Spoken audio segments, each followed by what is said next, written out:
What's up, everybody? Welcome to the Frayed Brush. I'm Big Aaron.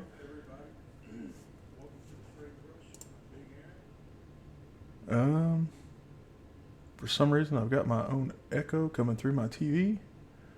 I think it's good now. Wife, can you hear me okay?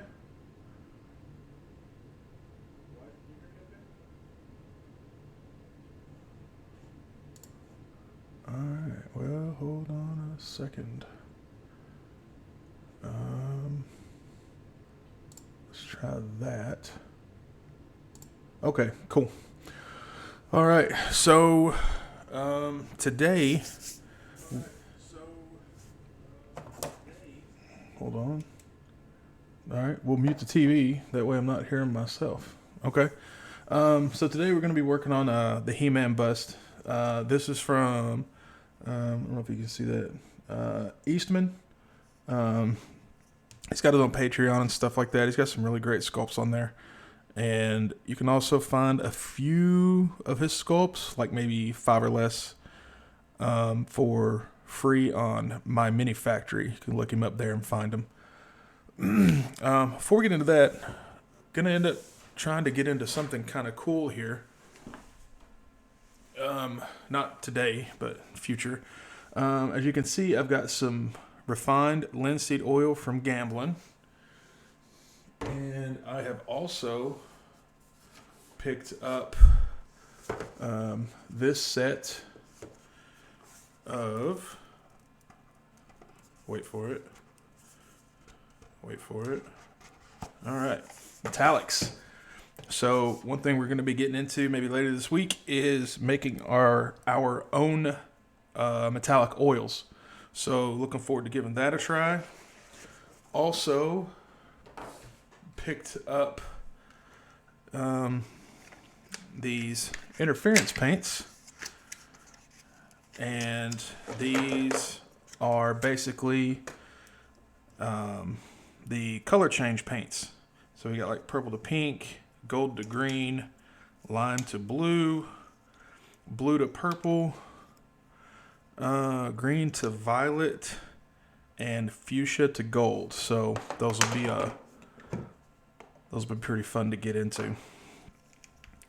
So for the He-Man bust, I did the normal gray prime with the Pro Acryl white and the dark neutral gray. Just kind of mixed up my own gray. Then I went over the skin tones and primed them again with the Stynylrez light flesh. That's really bright. Then I like the way Grim from Grimcore LP on YouTube, and he also does a Twitch stream. I decided to go ahead and try my metallics before I do the pre-glazing for the, let me see, I think this is for the shield. I did pale burnt metal from Vallejo Metal Color. For the reddish pieces, I used copper. For the chest armor, I used the duraluminum. And for the sword, I used silver. And then we're going to do a little bit different today. We're going to do the pre-glaze over the whole thing. Well, over the armor and the hair, the sword, and the shield with some burnt umber. And we're going to try to stick some Terra Rosa for the pre-glaze into the skin areas. So we'll go ahead and do the skin areas first.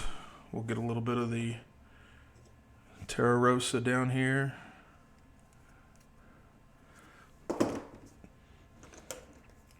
And we'll go ahead and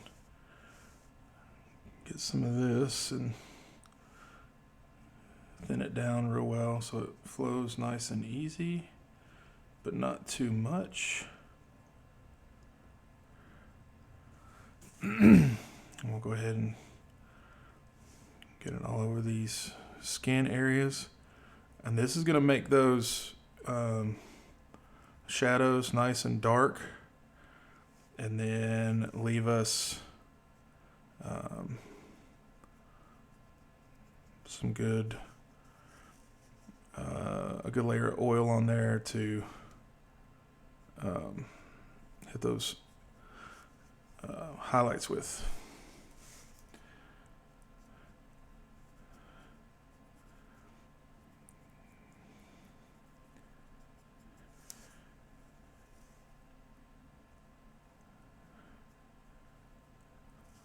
Still haven't quite gotten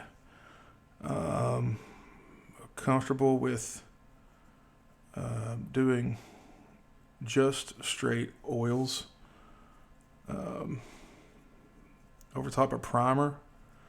That's the way I'm doing the Justice League diorama, and it's different. They're not doing too bad, but it's kind of one of those points that I've hit. I need to watch some more videos on oil painting.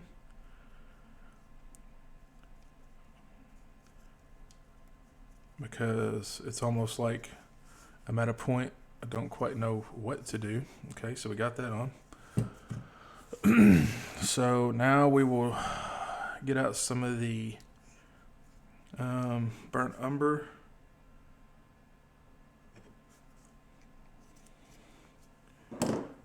And we'll go ahead and get a big pop of that. It's okay if our Terra Rosa's still in there. Kind of help join the colors together.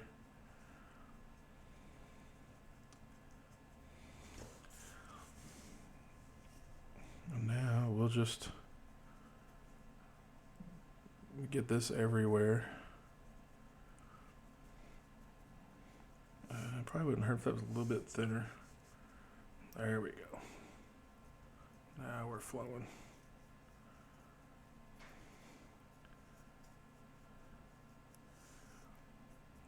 And then once these are on, we'll do our wipe off with the makeup sponges. And it'll be magic and it'll be done. I'm just kidding, there's going to be work to do after that. I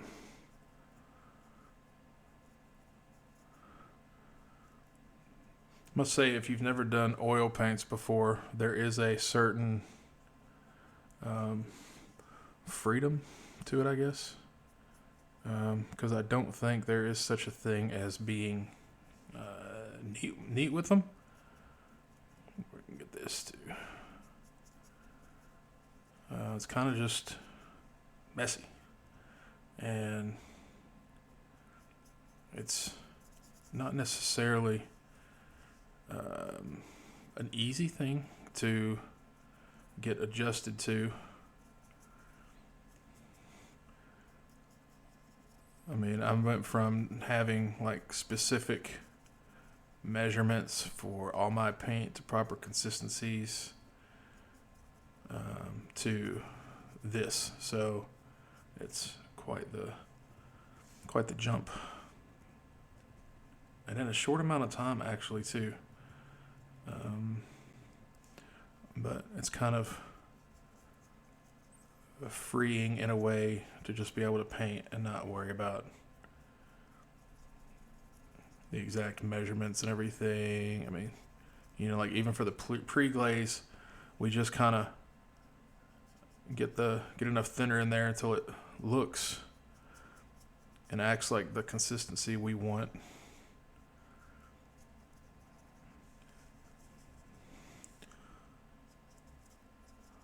Get it all down in there.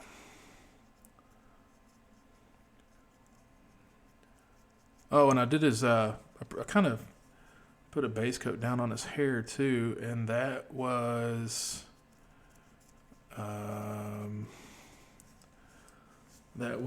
yellow ochre from Monument Pro Crew for the base coat on the hair.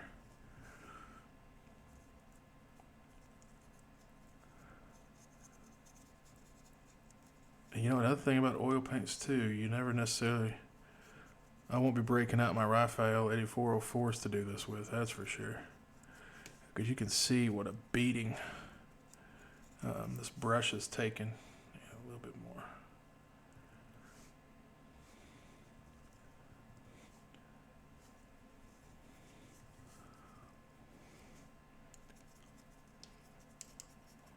And you want to be sure and cover everything, because this is also where a lot of your shadows get filled in.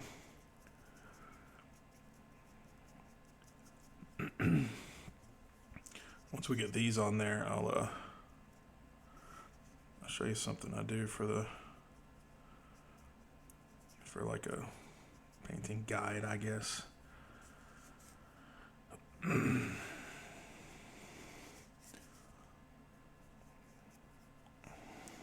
there's that, and you know what? We'll get the Terra Rosa and the burnt umber mixed a little bit more. I could kind of like our own little pile of them.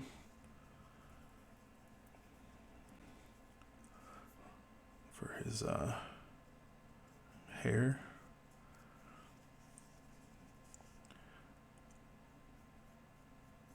You know, I think I was thinking about this yesterday, about, you know, what basically the hardest part of transitioning from all acrylics to oils was.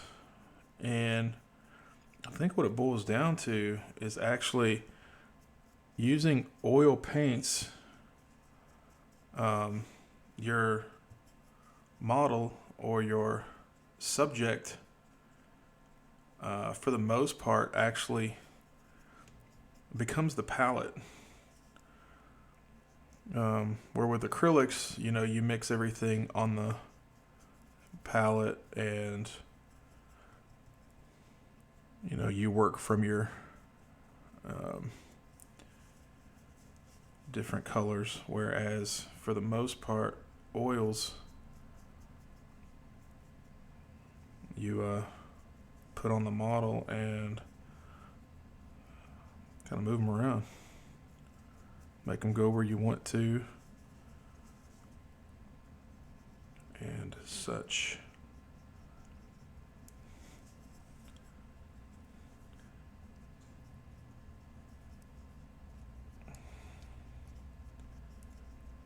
Now, of course, when we go to wipe all this off, we won't be able to get our little sponges into everywhere. And that's where the shadows come into play. We got that. Let's do a little bit of, I'm not sure what I'm going to do with the base yet, but let's put a little bit of black down. This is Black Spinel from Gamblin'.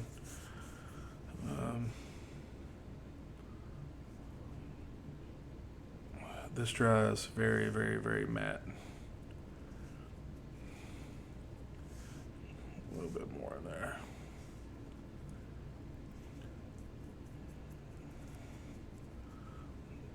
Don't know what I'm going to do with the base, but I figure black is a good color to start with. Maybe. I don't know. Find out. I kind of want to do maybe an OSL type thing with the base, but it seems like everything kind of has these kind of like stress fractures in it, like it's stone almost. And I don't know, I might watch a couple of James Wapple videos, and he does marble with oil paints on his bases like it's nobody's business. But you can give James Wapple a crayon and he'll produce a crystal brush winning piece. So I think that's for what it's worth. All right, so I got that done. Already got the oil paint on the fingers, so now there's no need to worry about staying clean. Rinse out the brush a little bit.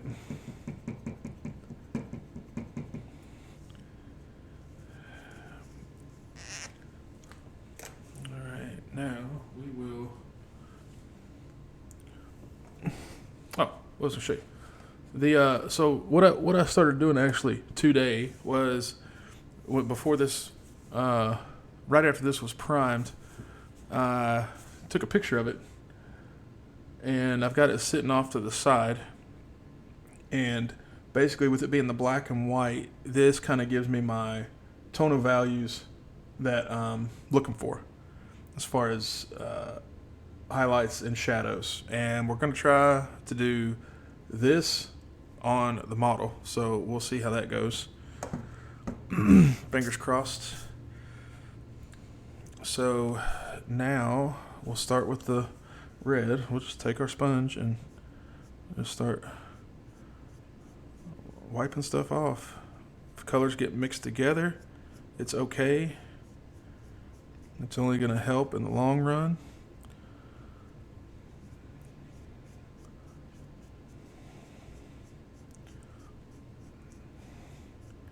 And usually what I'll do is, when I start seeing the paint just get kind of get real streaky and everything, where it looks like I'm kind of painting with the sponge, then I will change sponges.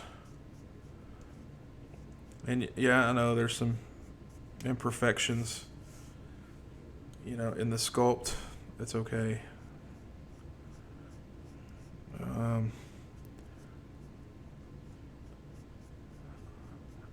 I didn't clean it up too well when I started getting it prepped today, but that's okay.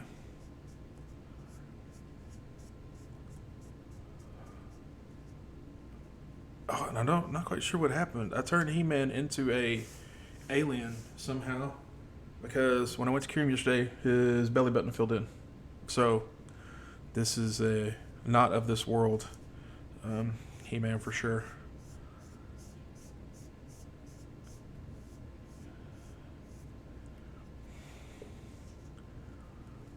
I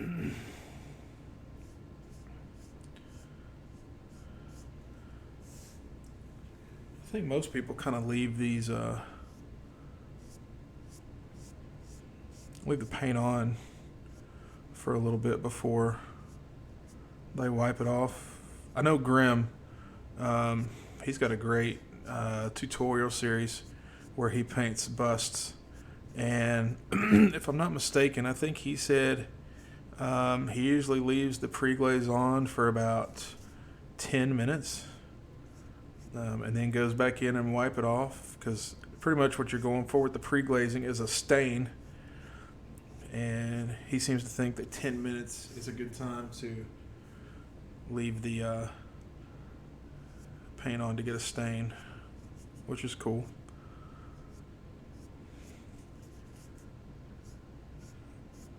But we're in the learning phase, so it's all right. There's something to be said for every painter kind of having their own style, but I think in a way you have to use someone else's style to get to your own.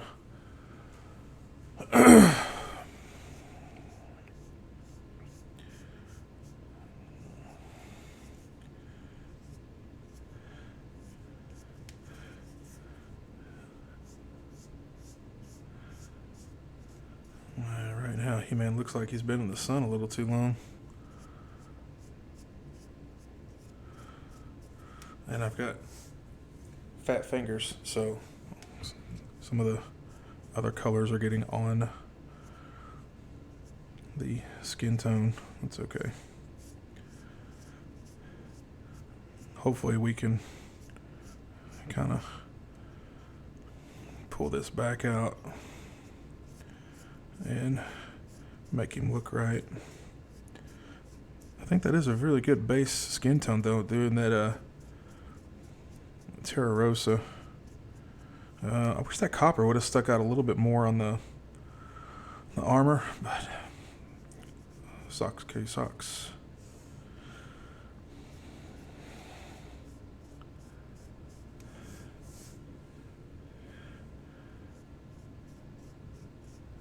You can see what a great job that oil does of with that pre-glaze of pulling out all the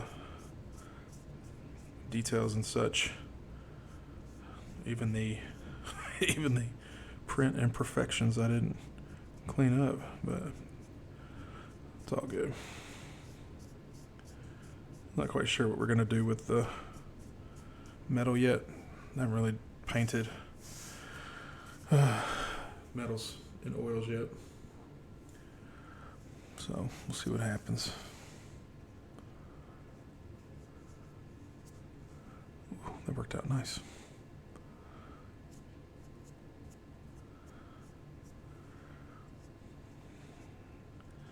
And all these little places we're not getting the oil out of, that's where it's going to stay for the shadows. Cut my sponges too small.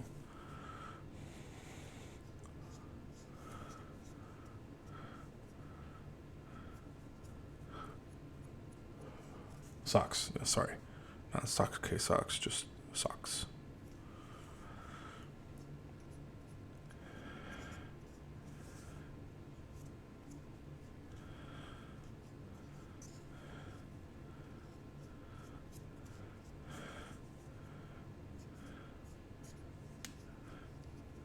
And as you can see, if you're like me and you got big hands, you kind of end up wiping just as much off with your fingers as you do the sponge.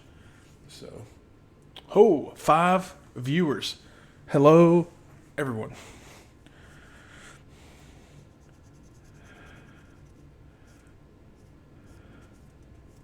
Feel free to introduce yourself and say hello in the chat.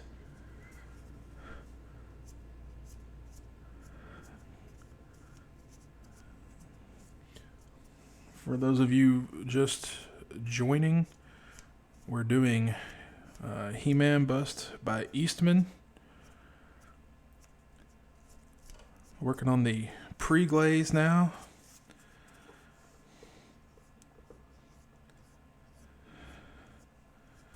Getting it wiped off. Then we're going to start on the skin tones. I think I kind of want to see how little... Yo, Dennis. Okay, apparently I shouldn't have said anything to anybody because now we're down to 3. I didn't mean to bust them out in public or anything.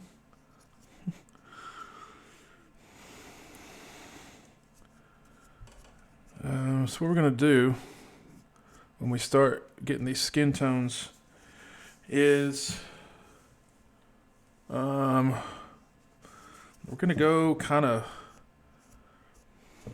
real bright at first, I think.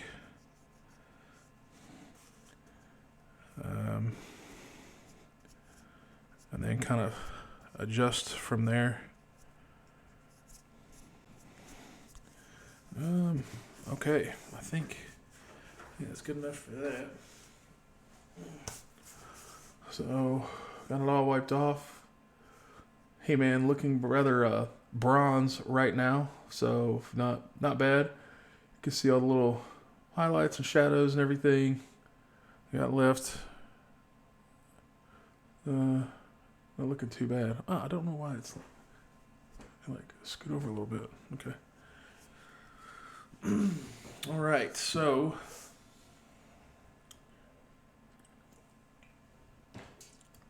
here we go. So we're going to start out with, palette back here a little bit. We'll mess up with the white balance. So we're going to get some of this Terra Rosa out here. Am I saying that right? Yeah, Terra Rosa. Okay. And then we're going to get some of our titanium white.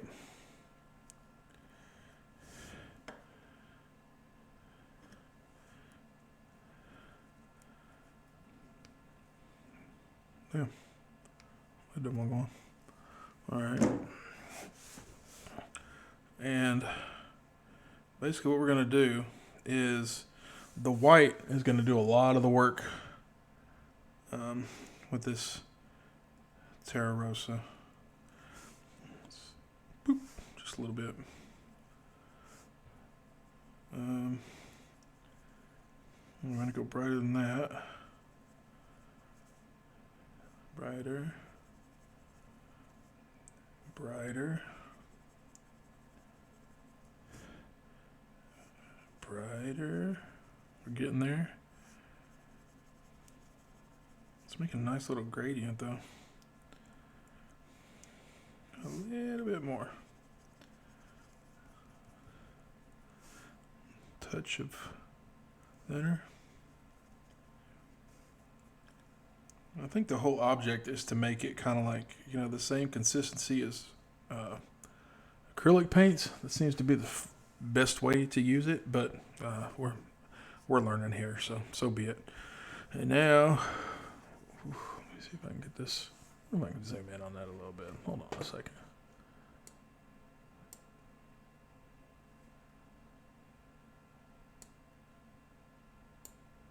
A little bit more. All right, that's good. And now we're just going to start literally brushing on the oil paint. The cool thing about oil paint is once we've got it brushed on, we can go back and take a blending brush and blend all those edges and hopefully kind of bring everything together. And with the working time of oil paints, I'd be willing to bet we could probably get the paint put down on this whole thing before we go back in and do our blending. So we're going to give it a try and see what happens.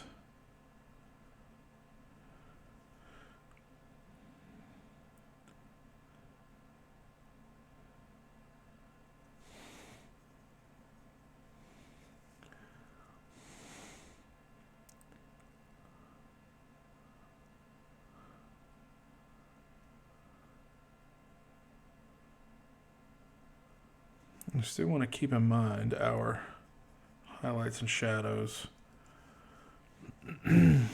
as to not make too much additional work for ourselves.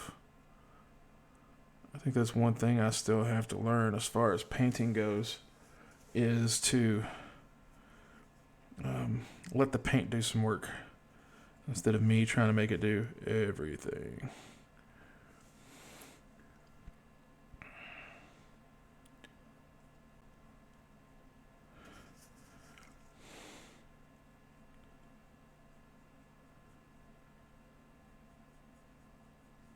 Oop, sorry. Now, one thing you'll have to watch out for is when you get up to areas around your shadows and stuff, your brush will start picking up some of that layer of oil. Because essentially what's happening is when we do this pre-glaze is it's not only kind of like staining the model, but we're also leaving a thin layer of oil for the subsequent layers to go over.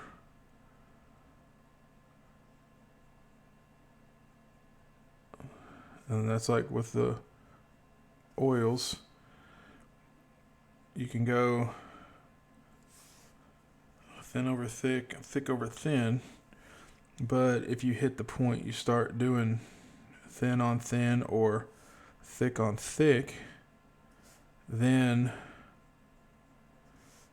it starts mixing rather than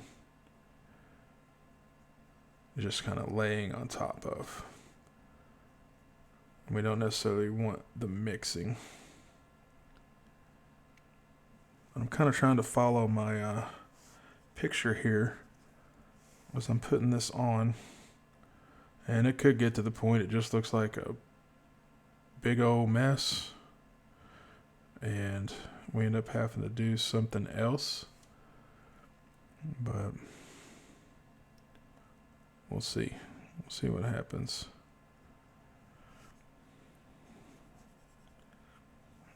I'm not sure. My paint might not be quite thin enough to do this with. Probably could have thinned it down a little bit more. We'll see what happens.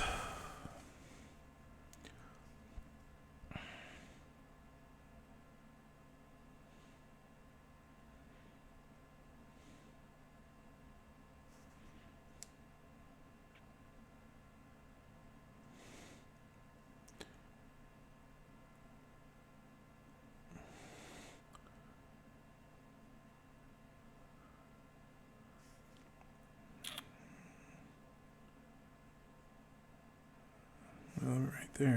All right, let's grab. How's this one? Ooh, that's too rough. I kind of want a softer brush to start blending these with. We'll try this.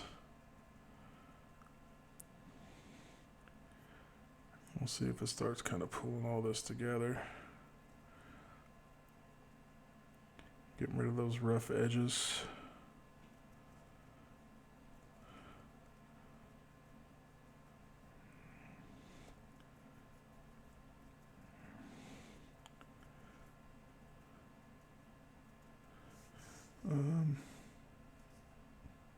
Geesh.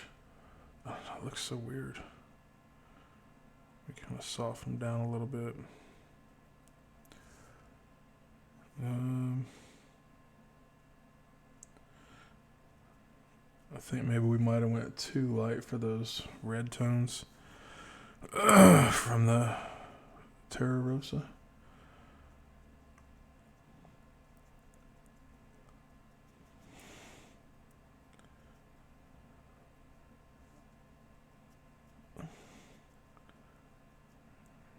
Blending fairly well, but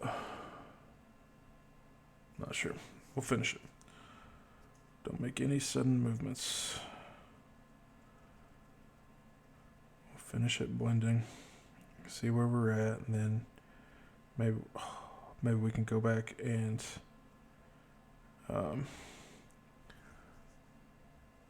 get some. Place our own shadows back in there if we need to.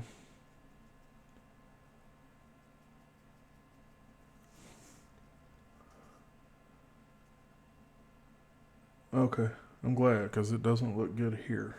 That's for sure.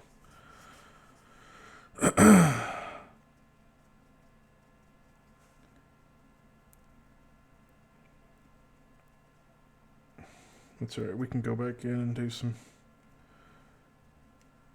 shadows. I just don't want it all turned into the same thing.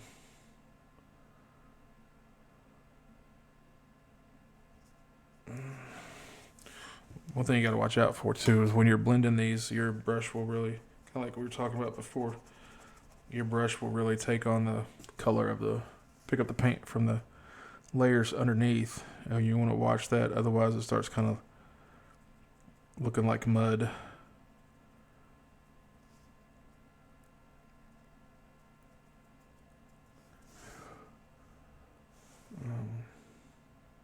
It's not looking too bad, I don't think. We'll get there.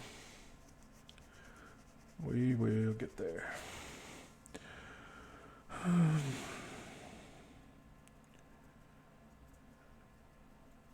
It's kind of weird too with painting, you want a lot of contrast, and sometimes the contrast can look really, really unnatural because you're not working life size. So you have to really put in your own highlights and shadows, like to the extreme, because without it being life size, it does not create its own shadows and highlights. So that's why with miniature painting or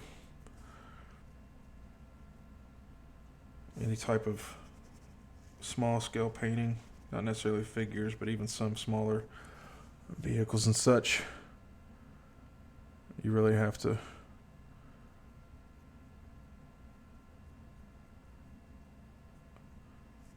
push that contrast so it looks right, being the smaller scale.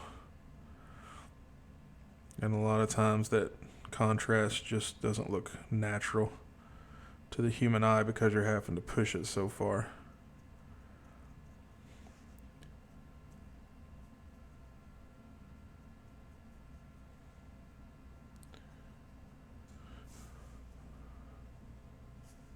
Alright, okay. There we are. A lot of that ended up getting blended in, like together, so I didn't necessarily clean my brush, I don't think, as much as I should have.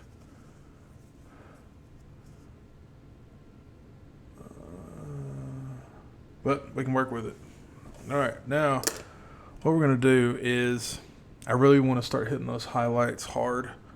So we will use, let's throw another completely different color in here. Let's use Naples Yellow. We'll use this for our highlight color.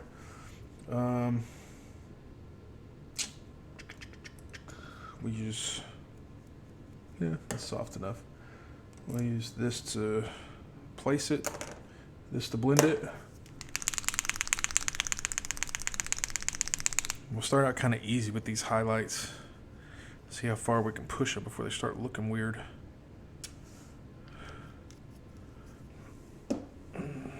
Alright.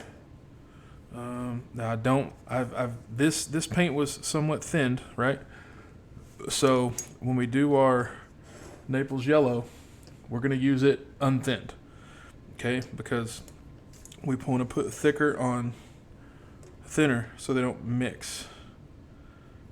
So now this is probably going to be a huge jump in contrast, but we'll just kind of work with it and see where it takes us. Wow, that is like really thin. Okay.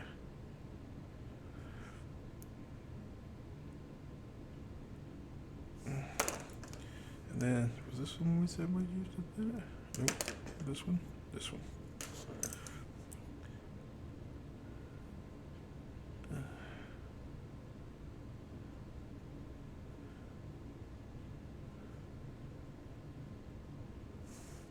Wow, that really didn't brighten up at all. Okay, well, here's what we'll do then. Wipe that off. We will take, you know what? Here's what we're gonna do. Breaking every cardinal rule of painting here, and we are going to try to go straight to white. Let's see what happens.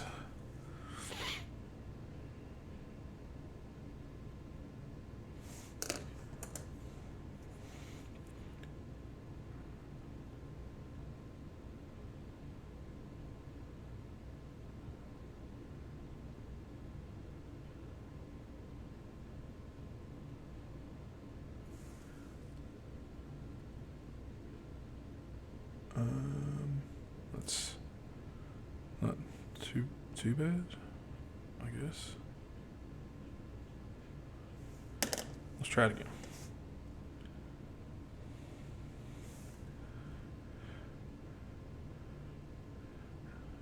This one's kind of weird because we're gonna have the light or the shadow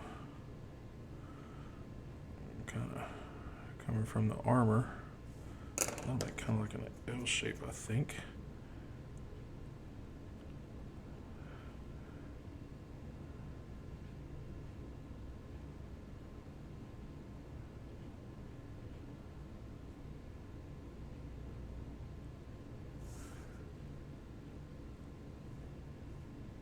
All right.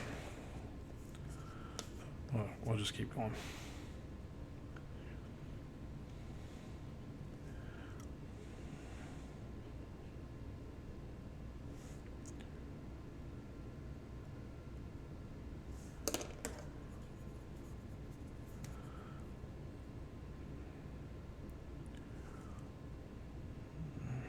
We might just end up completely redoing everything we did before, because we can go back in and put our shadows in and maybe make them not as stark.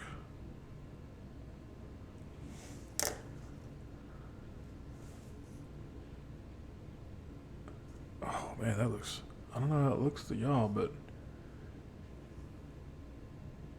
on my screen it looks like that white's kind of covering everything up, but in person I can actually see the shadows in here and everything. But it really looks like that white's taking over on camera. It's not, I promise. Very light, yeah. That's alright. We'll,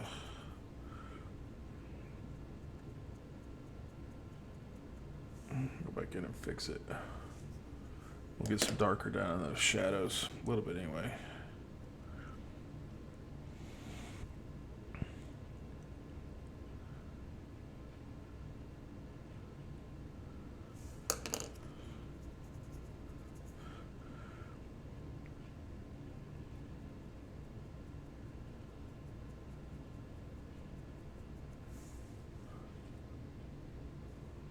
Huh. Weird. Weird. How the difference in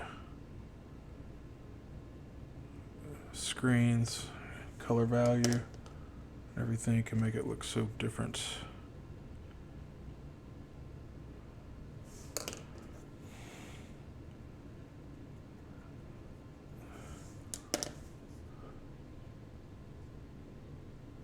Alright, well, he went from bronze to albino, so we'll be alright.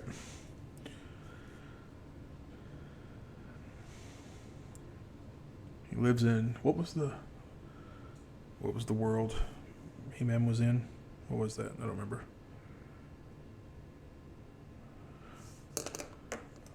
I remember He-Man's world.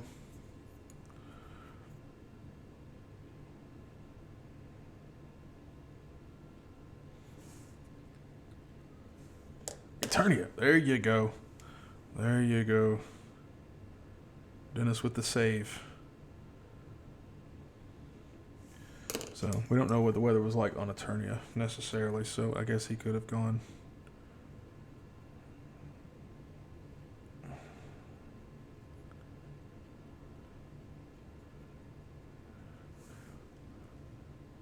Oh, see, that looks a little bit better, I think. I think we're onto something. Ladies and gentlemen, I think we have a winner. I don't know how to paint. It's nipple showing. I think that's a nipple. I don't know how to paint nipples. It's alright. We'll just pretend like they're not there. Skip them.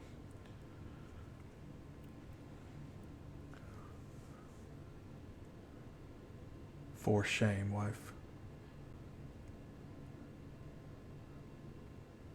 But I think She-Ra was at the same place. Or was She-Ra not the same place?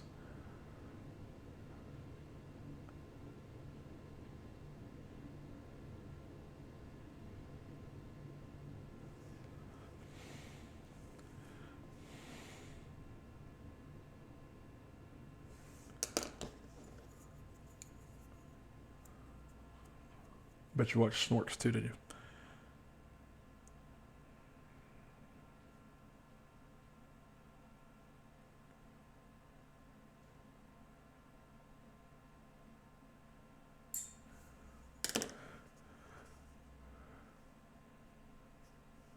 Snorks was a good show. Snorks was good.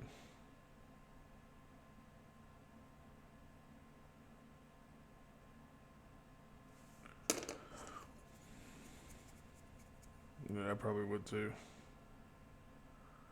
It's better than 90% of the crap on TV now.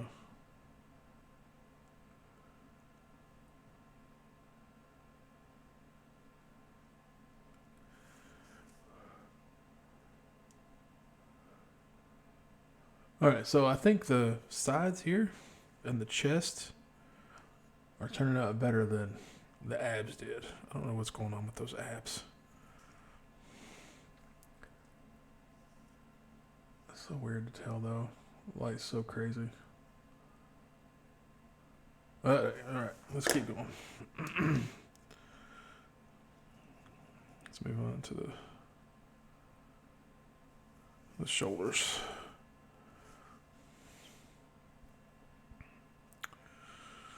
Kind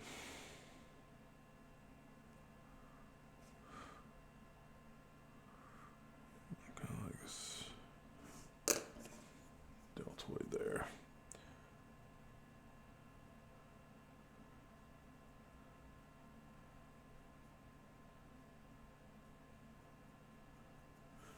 Okay, so brush is getting kind of gunked up. Starting to get kind of that rough edge. Starting to kind of catch. That's how you can tell your brush is getting gunked up, when it catches instead of blends. I'll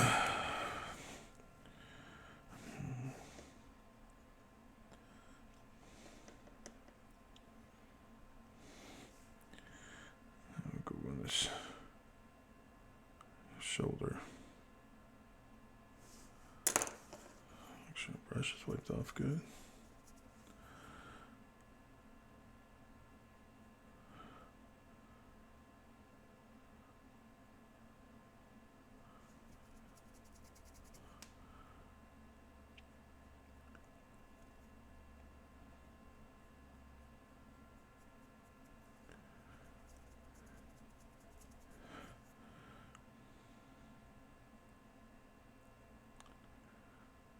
A lot of times I forget too, when it comes to blending with oils, it's more of a tap, tap, tap instead of a brush, brush, brush.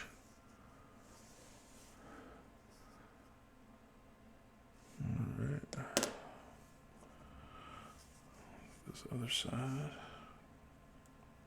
This is the first Eastman sculpt that I've printed, and it's pretty nice, I gotta say.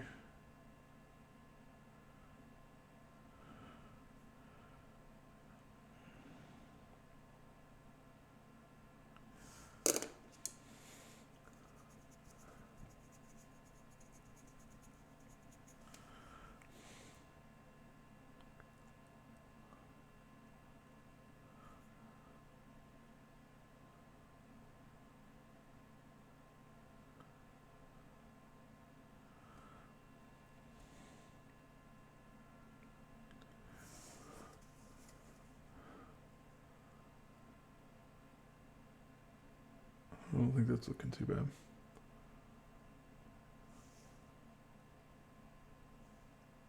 I think we're just gonna end up doing some back and forth with the colors.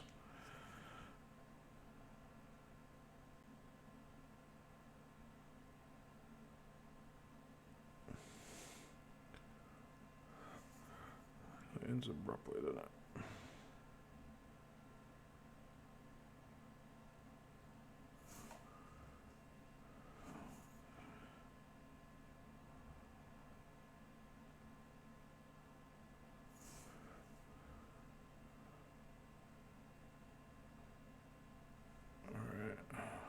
We're good with that. Alright. Oh, let's clean our brush real good. And then we'll move on to the face and the upper chest and neck area.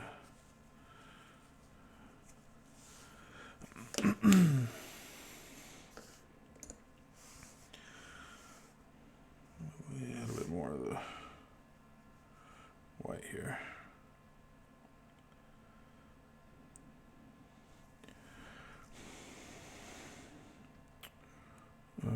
So we need to hit here.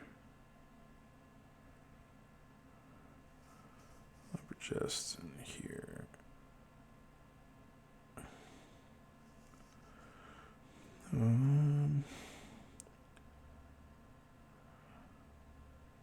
There. Shoulder.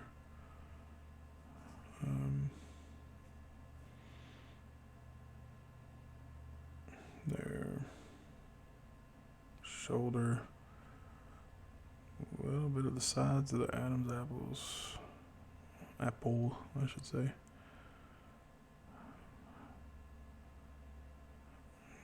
We'll work with those for now, and then we'll get the face.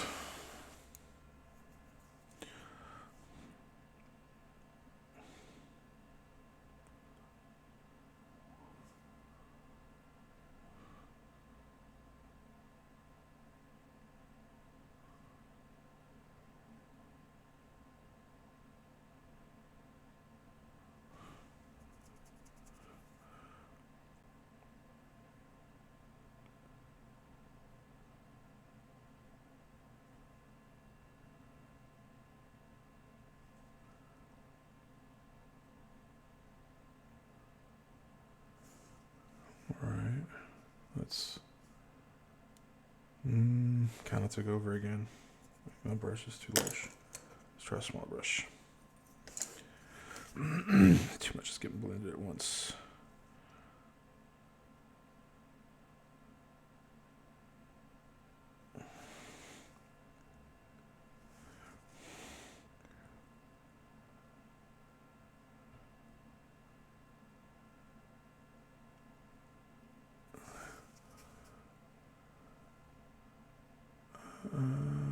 It's not too bad, I guess.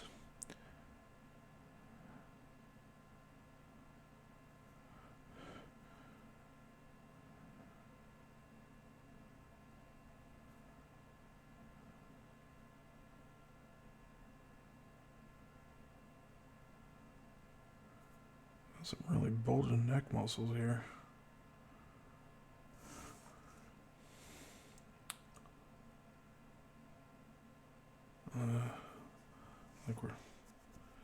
Like we're onto something with the smaller brush.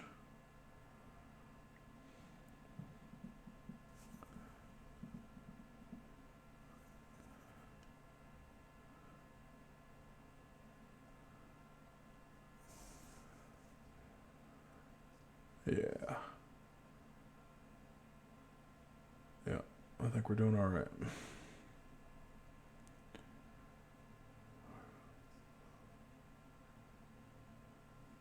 All right, so now we gotta be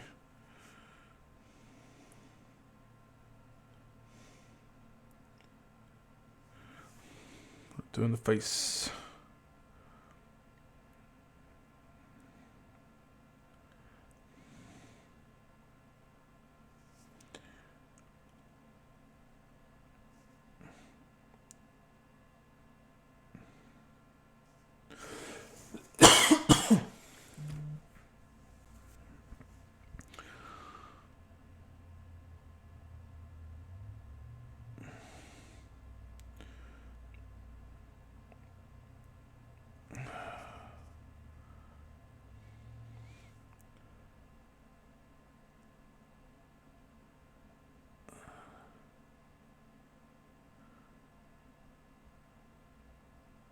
All right. Now we start tapping.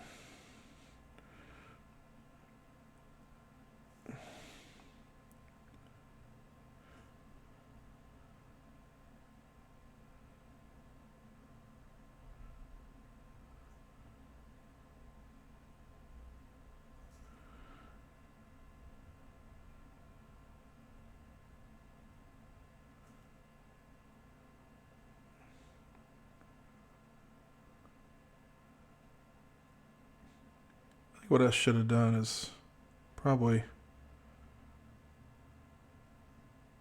started with kind of like a base skin tone rather than just the primer. I think that would have been a little bit better.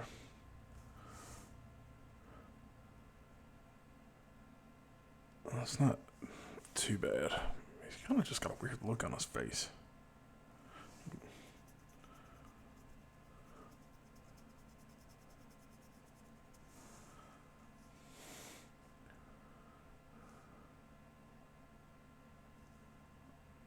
It's not too terribly bad. I think we can get some different shadows in there though, so let's do it. So I think for the shadows, I don't know. I think that Terra Rosa was kind of maybe too red, I guess, maybe. They look awfully red. So let's do...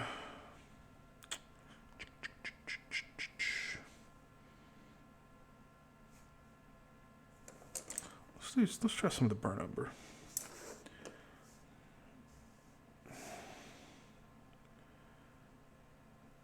I'll try some of that. Maybe too dark, but hey, nothing we can't go over.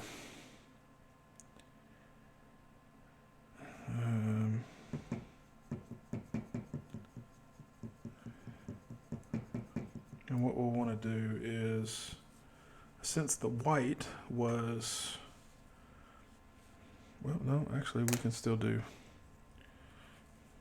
we'll still try it unthinned, see how it turns out. We'll start down here down in the abs.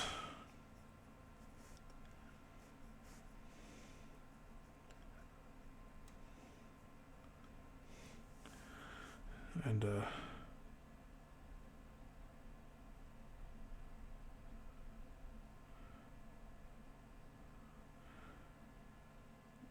see if we can get some separation in here.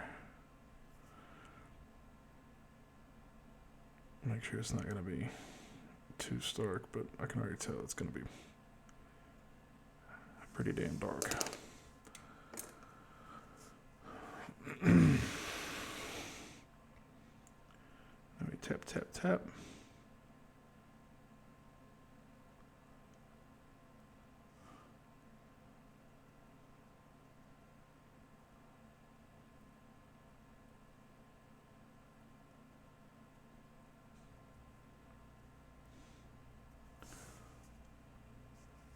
Wow, that is so light. Man, and it kind of just looks dirty. So, I'll tell you what, we're going to pause on the skin for a minute. I can figure out what the hell's going on. And let's go on to the red pieces. For those, I'm going to use permanent red. It is the opacest, is that a word? The most opaque red that I have. So, some of that out here.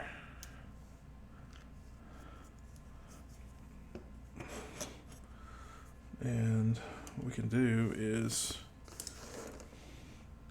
this is kind of like acrylics. This is oils that I've thinned down and actually put in dropper bottles. So, let's see if we can get some red on here.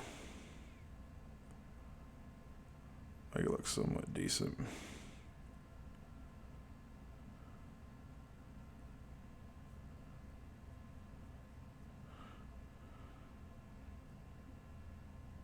Okay, that brush doesn't maintain enough of a point. Let's try this one. There we go. Ah, more better.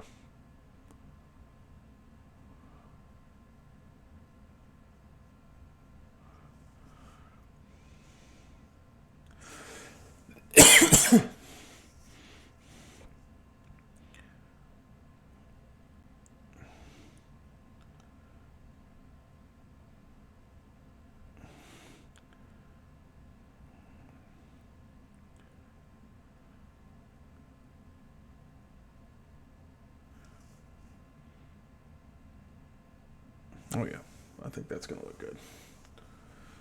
And then, due to copyrights and all kinds of stuff, they can't make it look exactly like He-Man. And I looked at a couple pictures of He-Man earlier. I didn't see these little squares, but I figured we'd make a match.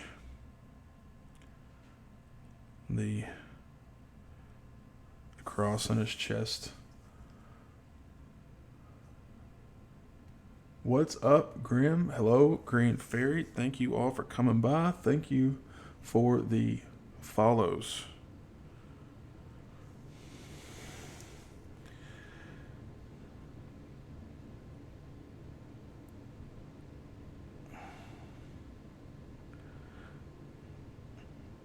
And, as I'm sitting here painting this, I'm thinking to myself, you know what? There's eventually going to be a point I'm going to have to stop because I won't, know how to go any further until I learn more. But still fun to get the practice in.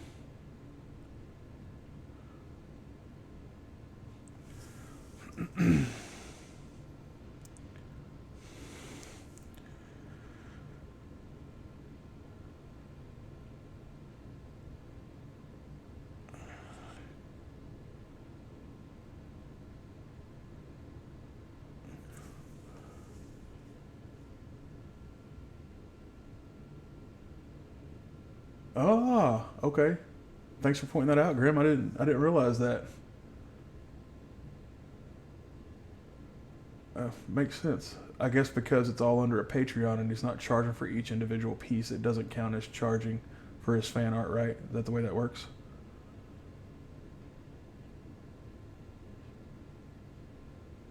And honestly, I think the only thing I would have liked differently is the hair, but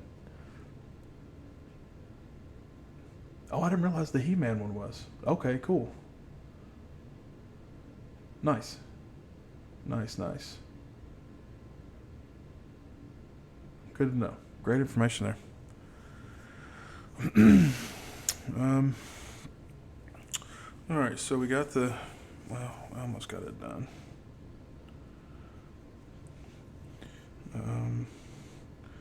Got the edges here.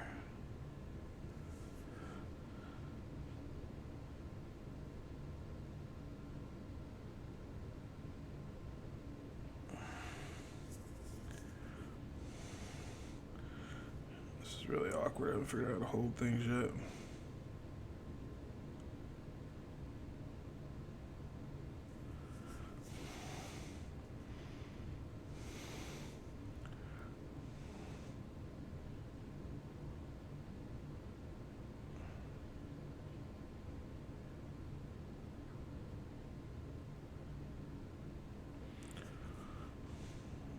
To all the sides we can reach from this angle, and then we'll worry about switching.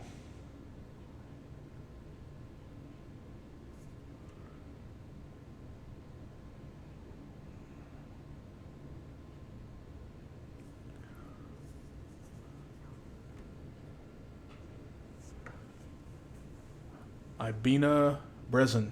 I've been a Brezen. I like it. Were you a druid? By any chance? Battle resing.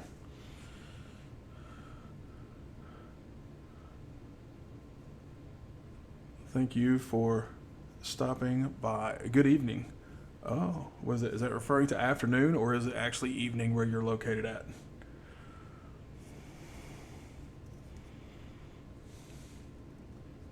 It's pretzel.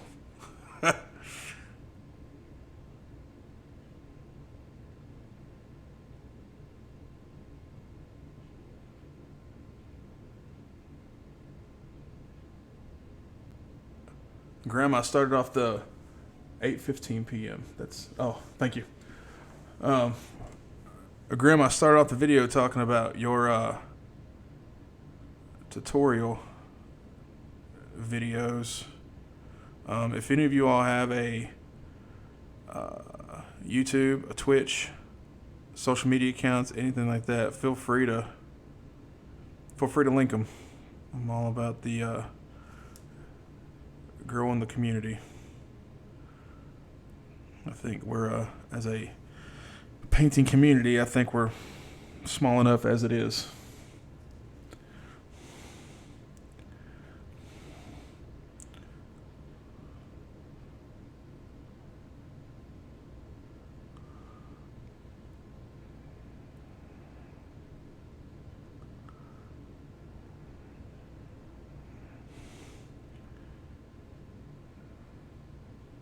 Some of these spots, I don't know if I'm just missing them, wiping them off with my hand, or if I'm not catching them. Man, you know what? There we go.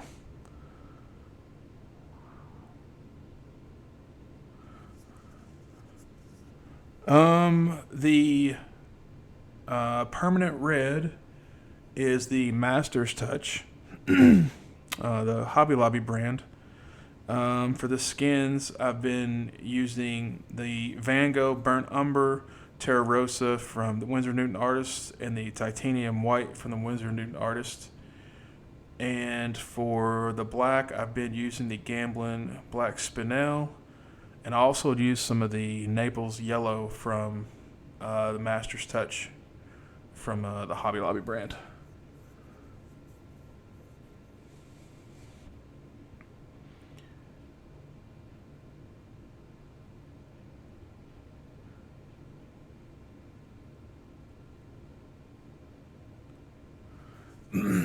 And then for the ow, sorry, I hit my head. For the brushes, I've been using the Velvet Touch from Hobby Lobby. I found them there before, and the regular, like, just size 8 craft brushes.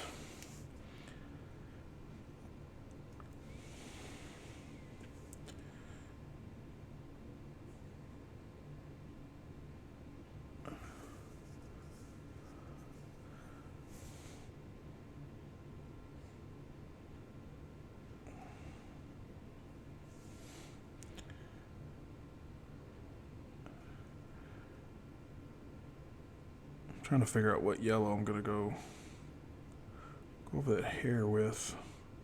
I want to punch it up since it is kind of cartoony.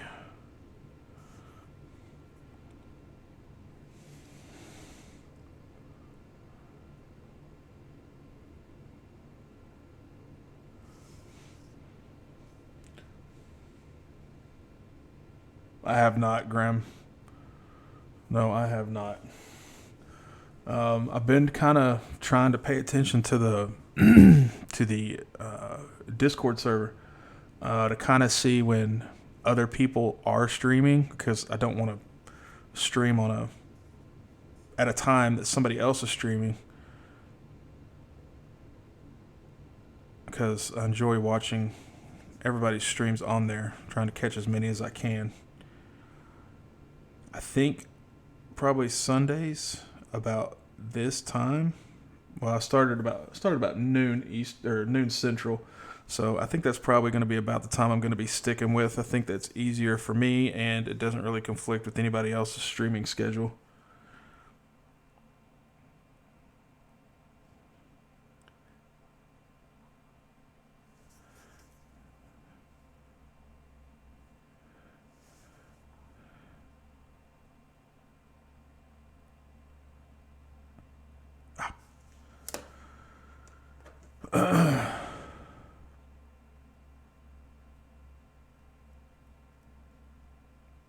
Woo, we turned that into a mess real quick.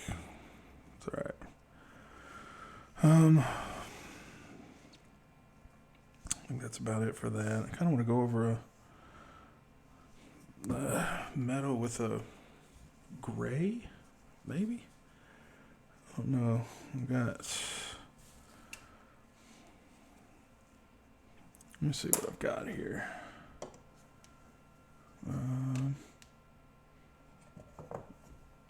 Yeah, we'll do that. We'll do gray.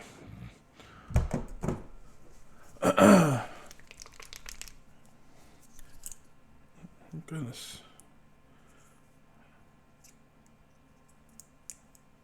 I don't know what's going on. I've had a couple bottles do this that I've put.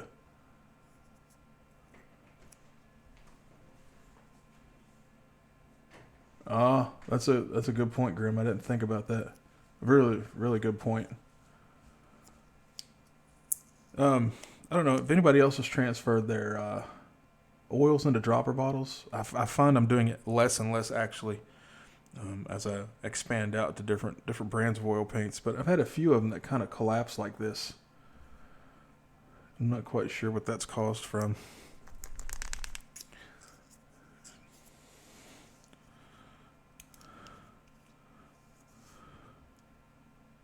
Ooh, that's way thin.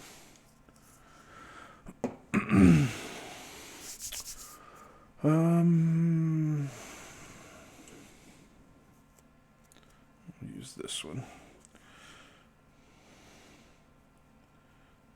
Oh, goodness.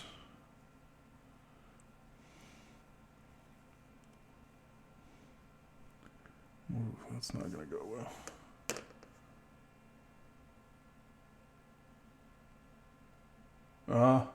Okay. Yeah, I think I've pretty much stopped as well. As I've picked up, the Van Gogh line and the few Winsor Newtons, the biggest drawback I think I saw to the Masters Touch is with the size of the opening, you can't help but put out way more than you want or need. Whereas, like the Van Gogh line, they've got a much smaller opening. It's a lot easier to control how much you put out.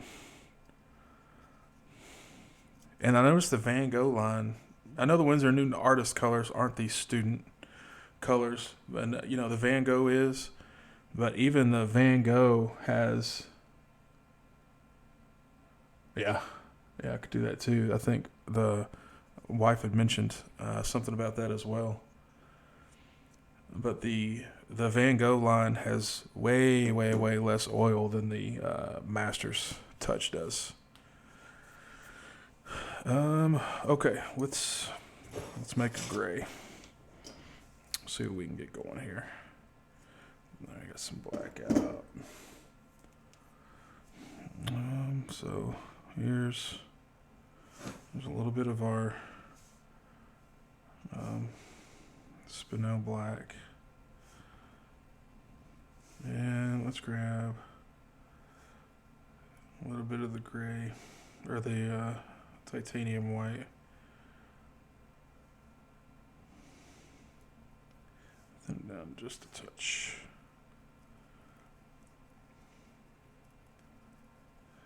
A little bit wider.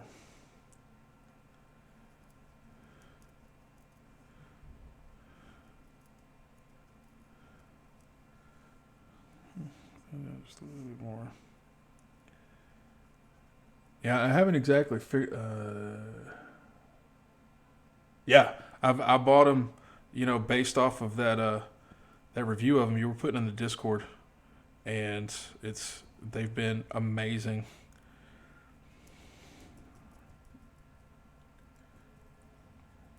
I think that'll be good. And one thing I think one of the things I'm having my biggest issue with is like the mixing. I can't necessarily mix like small portions.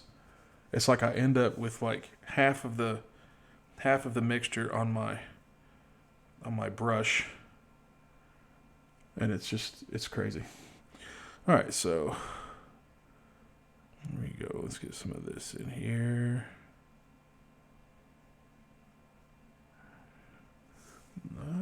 I think that's gonna. Yeah. I'm really, honestly, I'm really limited on my brushes because I went out and bought like, a couple packs of the big honkin' size 8s from Hobby Lobby.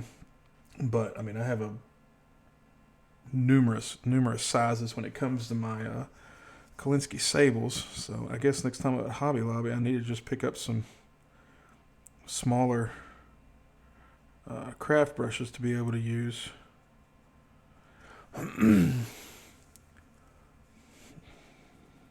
that really is blue, isn't it?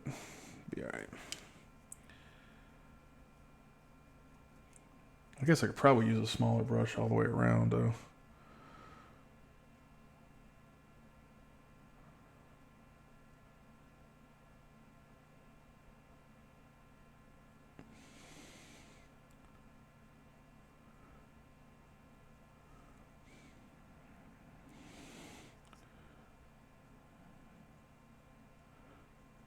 And with my huge hands, I do usually end up going back and touching the ones with the yellow handles.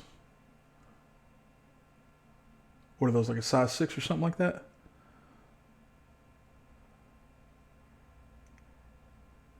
I think I know which ones you're talking. I think I've seen you use them on your video before. I think the only ones I've got are, and I'm pretty sure they're both size 8, but I've got like, the yeah, size 8. I've got the green and the gray. So yeah, I'll have to pick up some with the yellow handles for sure. Give those a shot.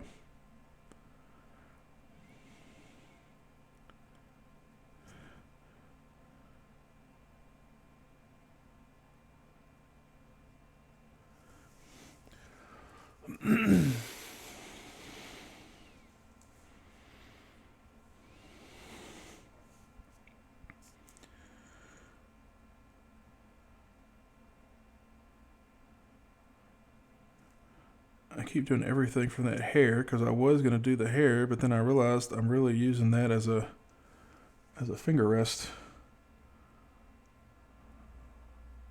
So I don't really want to do the hair yet.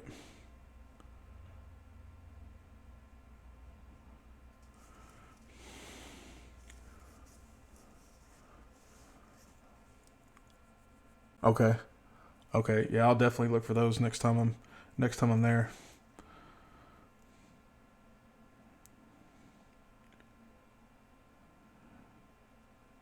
Thanks for the tip on that.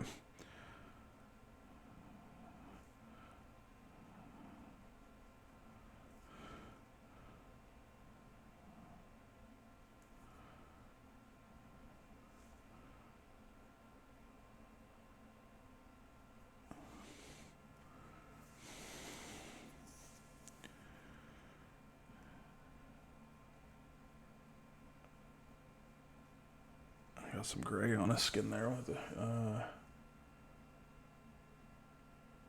focused on your palette, not the oh, okay.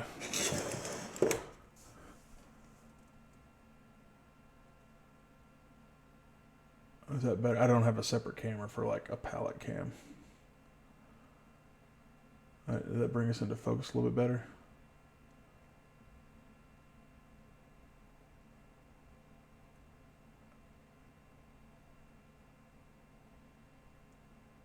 Hobby Lobby is a sale right now on all Master Touch brushes.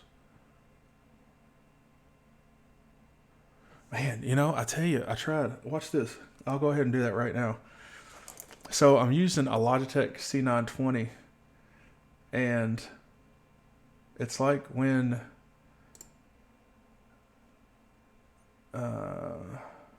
like for the focus. Yeah, see, this is with my focus all the way.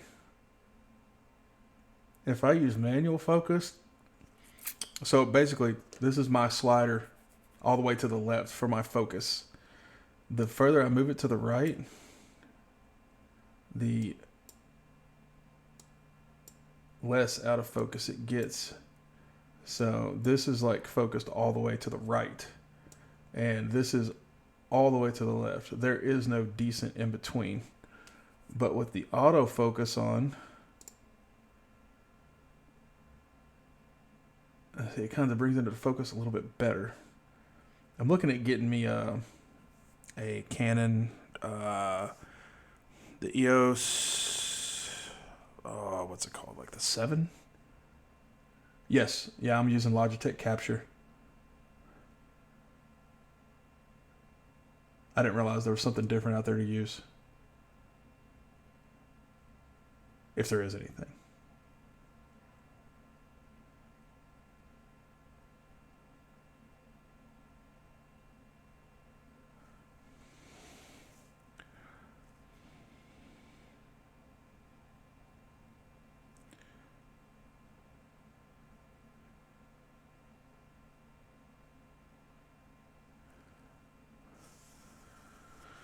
5.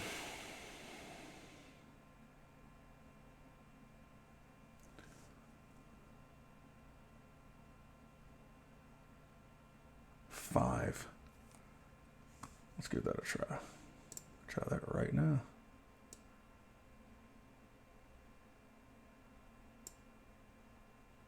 All right, there's 5.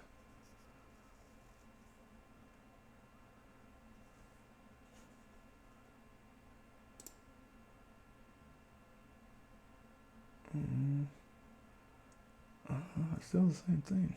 I don't know. I don't know.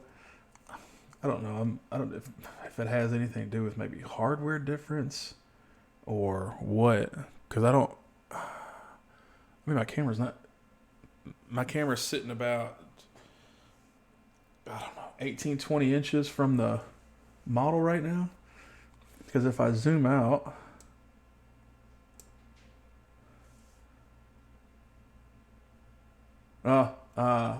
thank you. I've been painting with oils for about 3 weeks.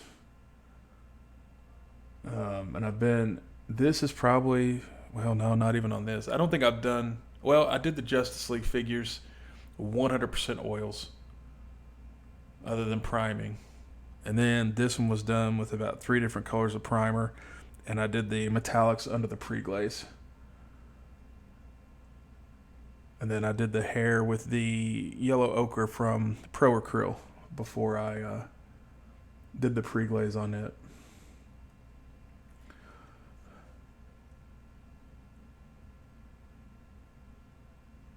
Oh, really? Does it? Nice. Thank you, I really appreciate that. Okay, so, well, I guess if this looks better, we'll go with this. Now, this is with the autofocus. So hold on, let's try the autofocus off with the 5.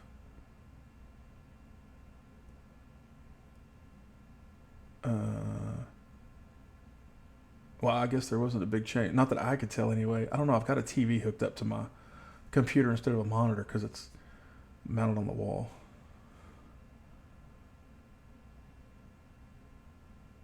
Okay, hey, let's go with it.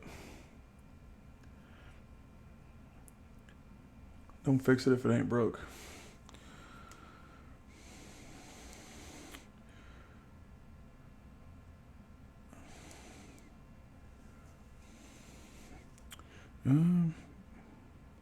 I'll be honest with you. I think too, with it being backed up a little bit, I think I have an easier time staying in frame too. So, win-win.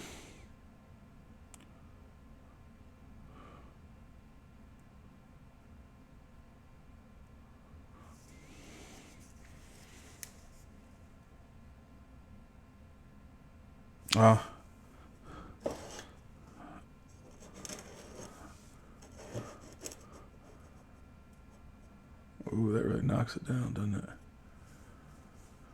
That is just too much. I'll tell you what, Grim, you are a wealth of knowledge, my man, and I do appreciate the help very much.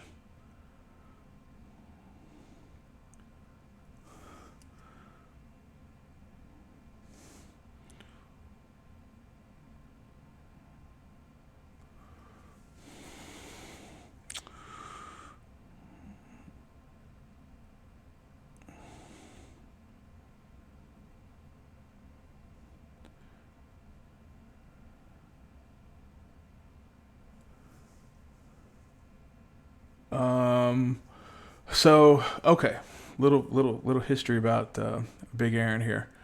When I was probably 14, long time ago, my local comic shop started getting in scale models. So I started doing scale models, and I did that for about a year and a half, until I joined the military. I joined the Army when I was 17. And it's probably way longer answer than what you were looking for, but bear with me. So, didn't really touch scale models again. Of course, you're using all pretty much primer and enamels for those. Joined the military and probably didn't touch another scale model until, golly,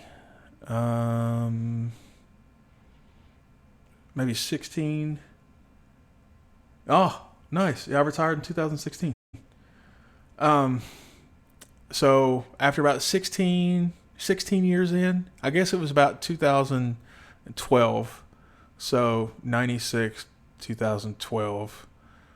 So what's 14 years? I don't know. What fucking math, right? So let's just say 2012. I started getting back into scale models a little bit. And then retired from the Army in 2016. Moved to Oklahoma for a job with a federal government job here. And then my kids and wife actually got me into D&D. So I started painting our figures and actually started with Apple Barrel craft paints. Then found out about Reaper. So the short version, I painted with acrylics for maybe 3 years. Well, I've been painting with acrylic. I painted with acrylics from probably the better part of 2017 till about 3 weeks ago. So 3.5 years maybe painting with acrylics before I switched to oils. Before I switched to oils, like no shit, this tube of titanium white from Winsor & Newton I've had for probably 3.5 years, because the only thing I would use this for,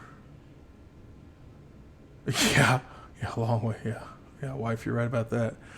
The only thing I would use this for was to put a little dollop out and use the head of a pin to use the catch light on figures' eyes.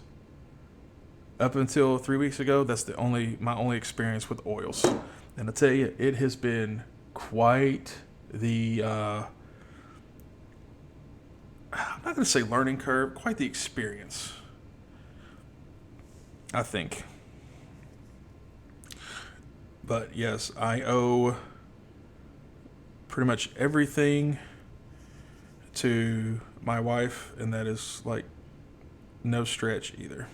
She has been my number one supporter as far as the hobby goes, as far as me being like, I have to have this paint so I can paint well.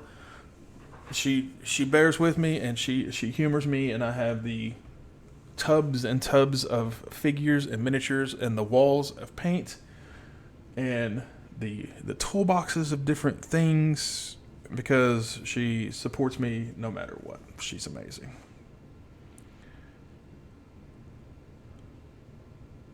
And she also puts up with me talking about painting like 24/7.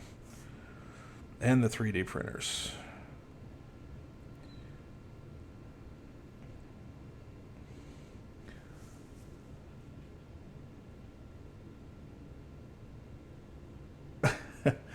The traditional set from Williamsburg.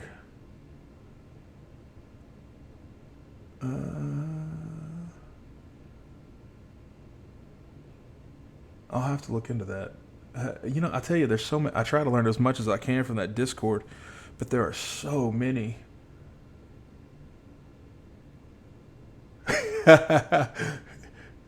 Yeah, I don't necessarily reply with no. It's like almost, but it's funny because my wife hits the nail on the head when we talk about this. Sometimes she says I'm more of a paint collector than a painter, because it's one of those things. I told her I had gear acquisition syndrome earlier. We were talking about it, but it's like if I get one paint from a line, yeah, I'm a paint hoarder. If I get one paint from that line, I have to have the entire line of paints. So it's like, the Van Goghs. I got the equivalent of the 10 paint starter set, but I got it in these 37 mil tubes. Oh, nice. Okay. Yeah, I'm still there's so much more to learn about color with oil paints than there is acrylics. It's insane. Some of the things cross over and are fairly universal, but as far as like I'm actually learning about colors working with the oils, instead of, like, well, if I want this color, I'll just grab 09278 Gory Red from Reaper. You know, it's actually, the oil paints are really, really interesting.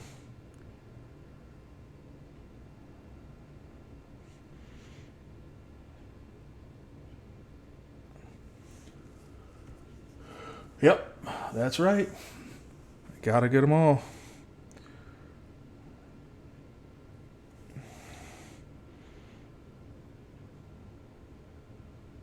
Got to get them all. Well, I gotta have something to leave the kids. Only paint with a split primary palette. I used to be a paint collector with the oils. To stop that. I'm going to. I told myself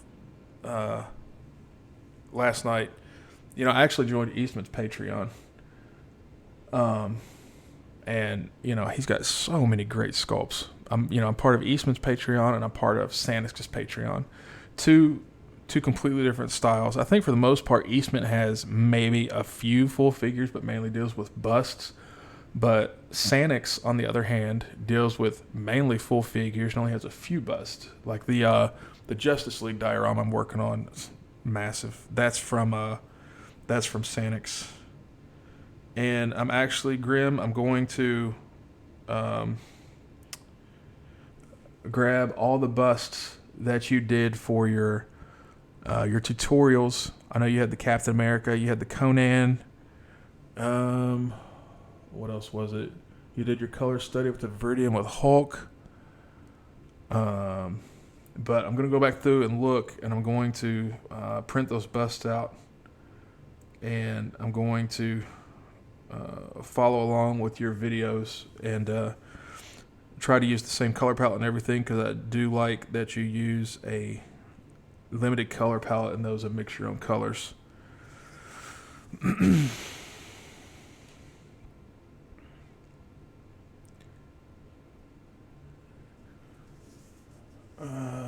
I don't have any Williamsburgs.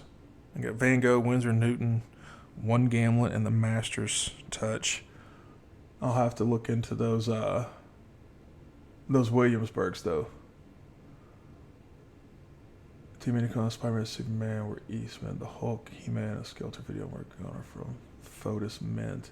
I don't think I've gotten anything from Fotis Mint before. Do you buy those individually, or is it a Patreon type thing?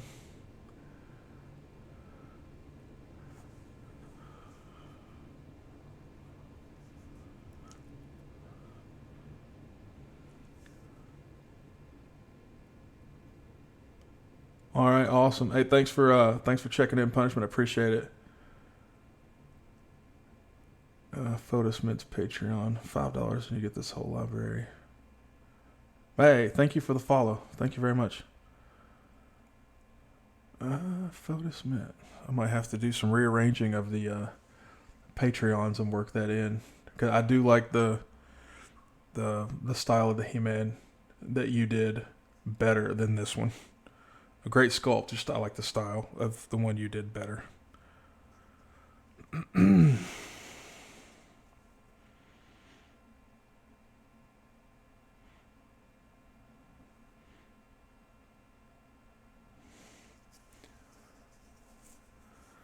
right. Is there more? I'm talking. I need to get a little bit of brushwork done.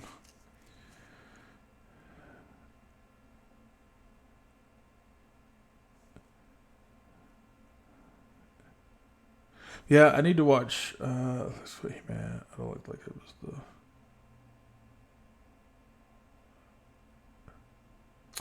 Oh, I didn't think about that. Yeah. So basically, if I could take the hair off your He-Man and put it on this He-Man, that'd be great.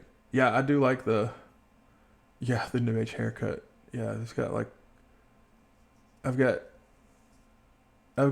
Justin Bieber wearing a He-Man costume, I think.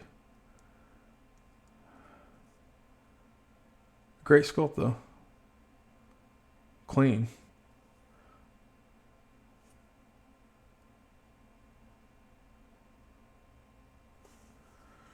Yeah, one thing I need to watch more on your your videos.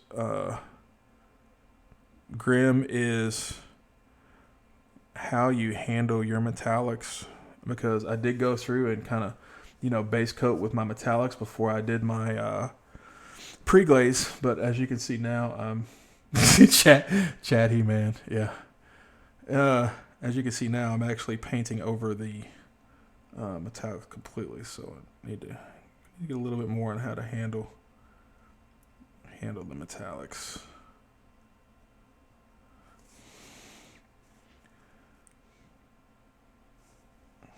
Man, this.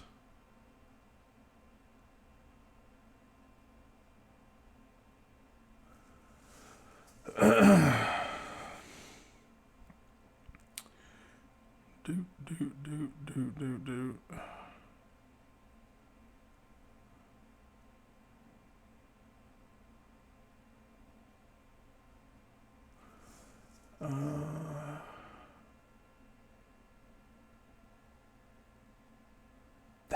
I couldn't remember the name of the metallics you used. They're from Cobra. Now, Cobra metallic. Let's go to this scope. When you said it to me, I didn't know he was He-Man. He didn't have the plastic. Yeah, true. Yeah. The only way I knew he was He-Man because of the chest and the sword. Now, Cobra metallics, are those water thinnable metallics? I think, or is that a different type that Cobra puts out?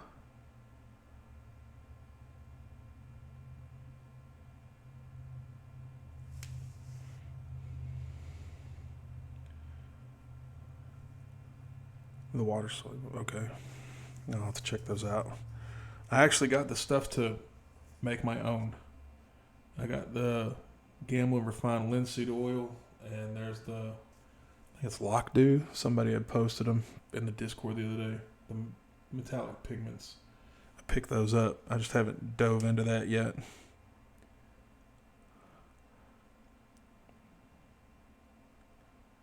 Scary.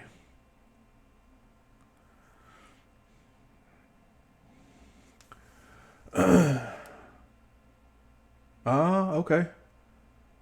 Okay. Yeah, I'll have to check those out.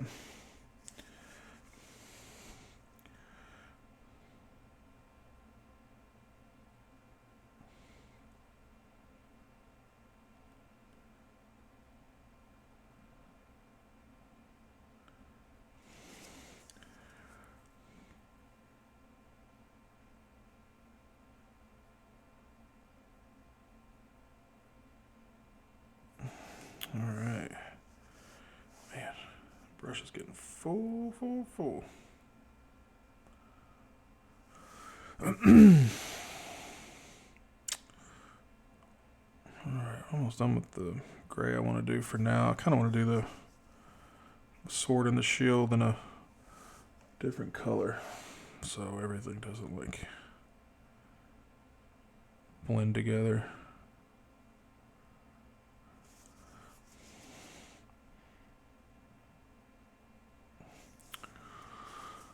All right, I think we'll call that for now.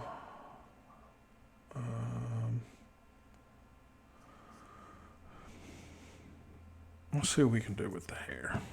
What can we go over the hair with? I want it to kind of stand out because I kind of like the cartoony look, but it needs to be something I can kind of just quote unquote dry brush on.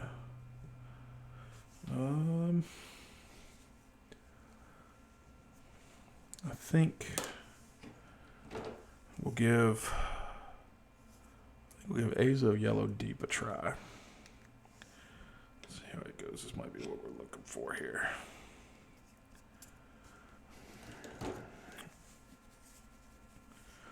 That's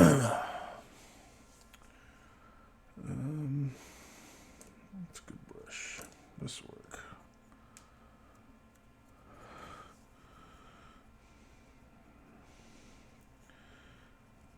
Get the filbert nice and flat.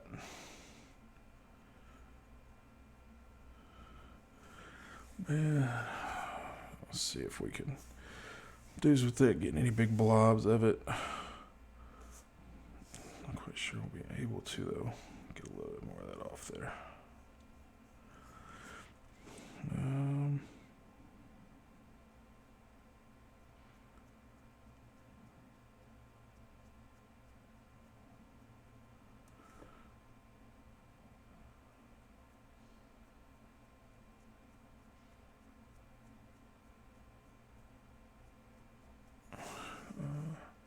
think that might be all right. Let's see if we can make it work. Get a little bit stronger. Ooh, too much. Too much.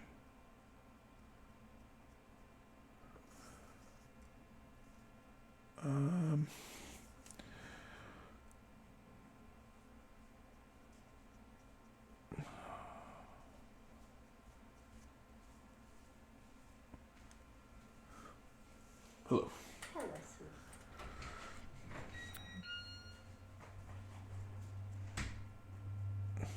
I think there's so many, starting out in oils, I think there's so many techniques in a way that kind of transfer over. The dry brush being one of them. I think I have found that as long as you keep the brush flat and the paint kind of dry on it, it seems to work out pretty well. And then I have found out too, it's I guess for the most part kind of easy to go back and fix mistakes with oils, a lot easier than it is acrylics. And I think a lot of that's because of the working time. And I think that's one of the biggest things I had to get used to. Well, that I'm still getting used to, is the working time of the oils. Because I've never been a fast painter. And I think that always kind of hindered me working with acrylics by not being fast. But with oils, it's like you don't have to be fast, and not only do you not have to be fast, you can even be kind of slower. And I kind of like that because I'm not racing to paint anything or anything like that. I'm just kind of paint to have fun. It's relaxing for the most part. There's times you get aggravated, but it's like you can just kind of chill out without worrying about too much happening with them. Yeah. That's exactly right. It's easier to watch TV and paint with oils. Yeah. It's like, when I'm not streaming or doing a video, I'll sit here and, watch music videos and, all kinds of stuff. And it's like I never really have to worry about, it drying out. It's like it just kind of sits there and chills out, and it's waiting on you. It's there ready to go whenever you're ready to get back to it. It's pretty awesome.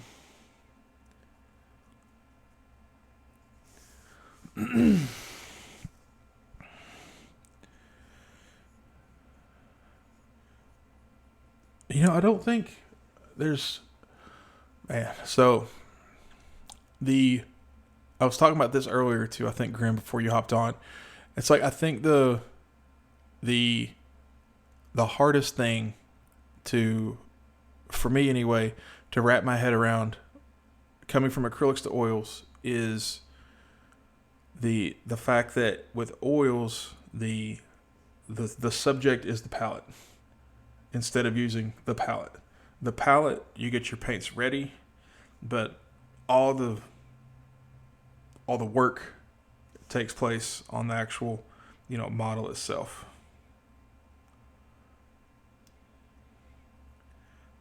Too much.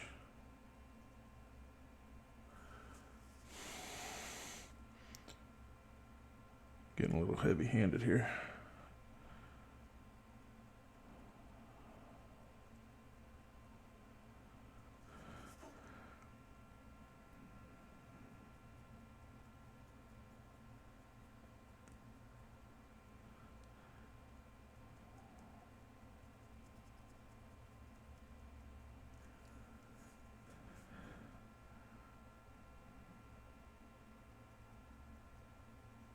Oils are they're really a lot of fun.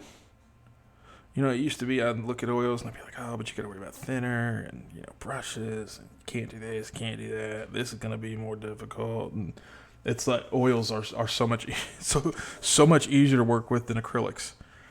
It's really kind of one of those, why didn't I start this sooner? Because I think I would be a lot further along in my painting skill if I would have started with oils a lot sooner.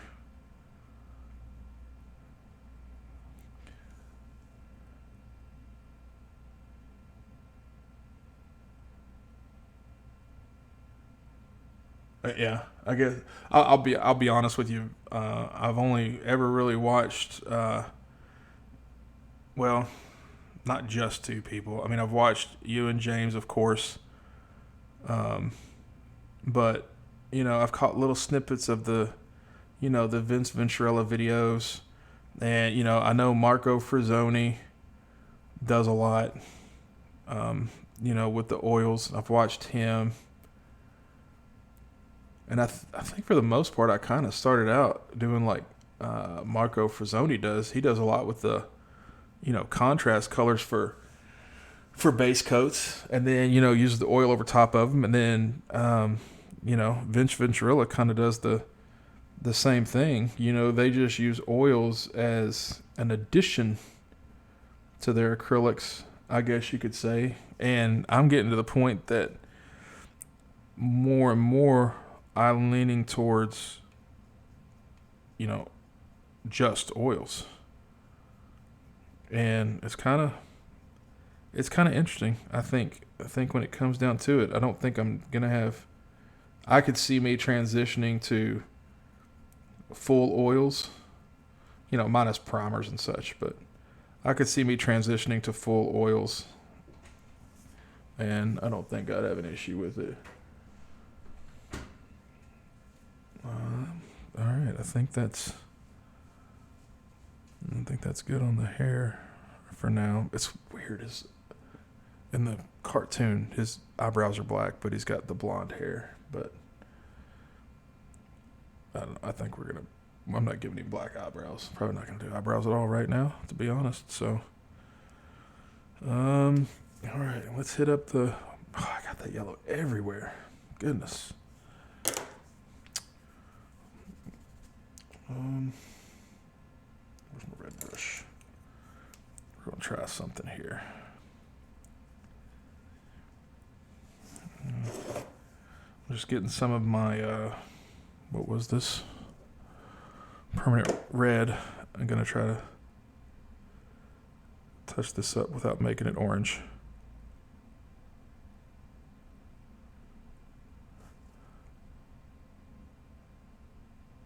Okay, not too bad. Not too bad. It's passable. Oh, nice. You'll have to keep me in the loop on that, Grim, for sure. That's pretty awesome. And I have dogs, and for some reason, there's like, I don't even know where they come from. My dogs aren't even in here, but like their hair ends up in everything. Yeah, the black brows are crazy.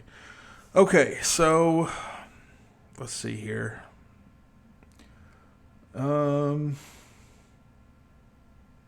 Since work lowest up. So the sword is kind of in the middle there. So I want to do the sword a lot brighter. So let's see if we can lighten that up and get a lot lighter on the sword, so it's really separated from that chest armor. I think that'll be good. And let's see what we got here. This, I really don't have any pointy brushes. It's kind of crappy. Yeah, true story. Home is where the dog hair is. That is exactly right. All right, let's try this.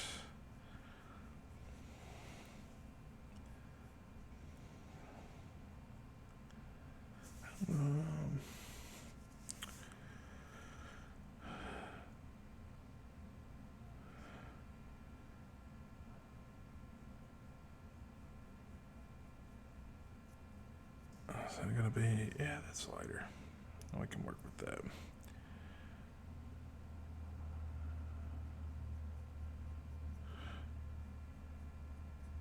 I'm not sure how much. Never been an NMM pro, so I'm not sure what else is going to happen with this sword.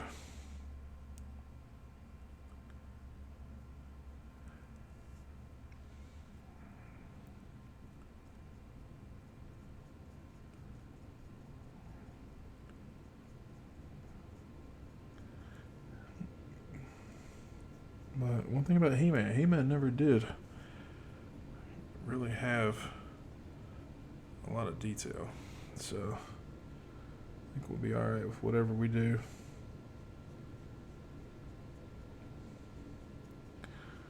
Get some of that yellow mixed in there. Be alright. Ooh, it's getting dirty.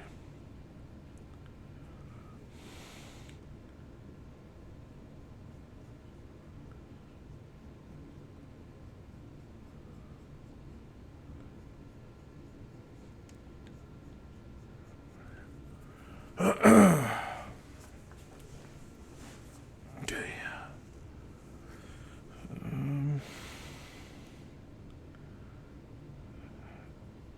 Like I said before, if anybody that's in here right now has any social medias or anything for painting, please feel free to go ahead and link them in the chat so people can check them out, follow, whatever the case may be.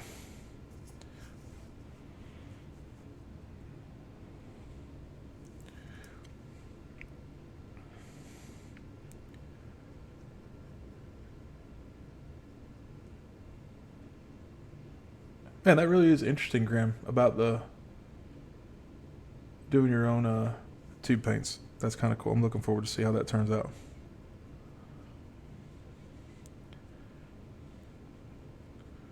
In Williamsburg.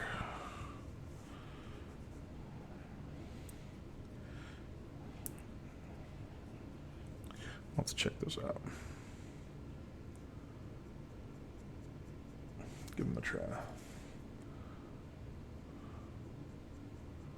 Man, I really could have cleaned this up a little bit better.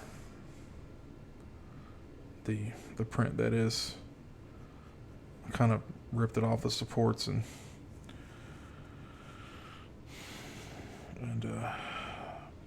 just went to cured it, cleaned it, cured it.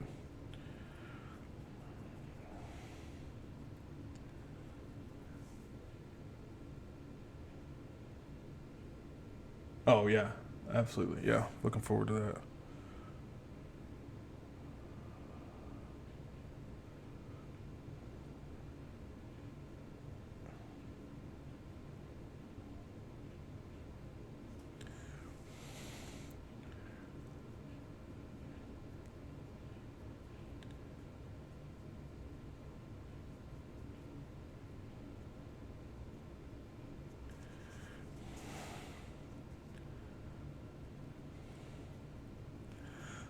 It's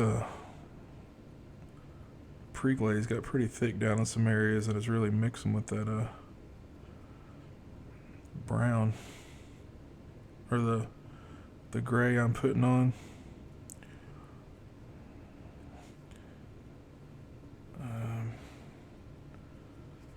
So I need to light it up a little bit.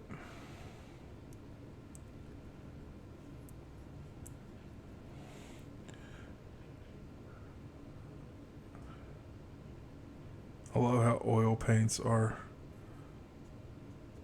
so forgiving.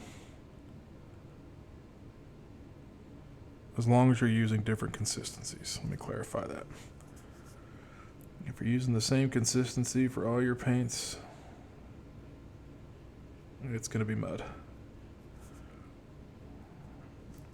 Using different consistencies, you can cover up, you can blend, all kinds of stuff.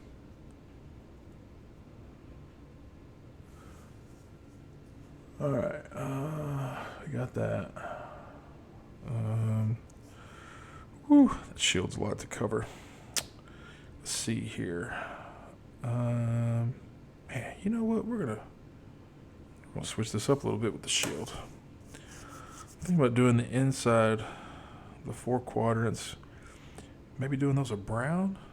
Maybe kind of making them look like wood. I don't know. I've never painted wood and oils before. Let's do it. We'll get some of the. This is the burnt umber. Is it burnt umber? Yeah, burnt umber. This is from the Van Gogh.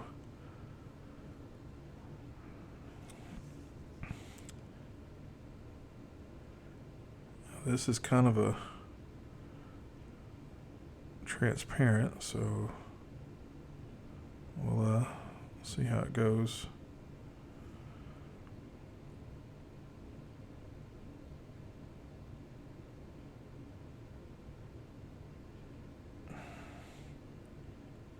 You know, I think starting out for like, I don't know. Maybe it's because practice, or I don't know, whatever the case may be.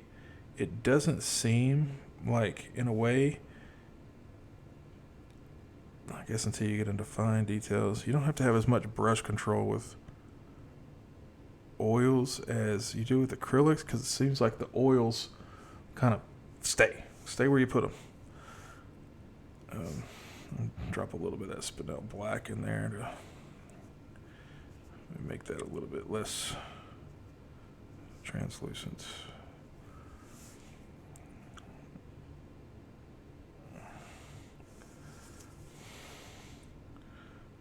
And I've painted myself in a corner because there's no place to put my hand. No place to rest my finger.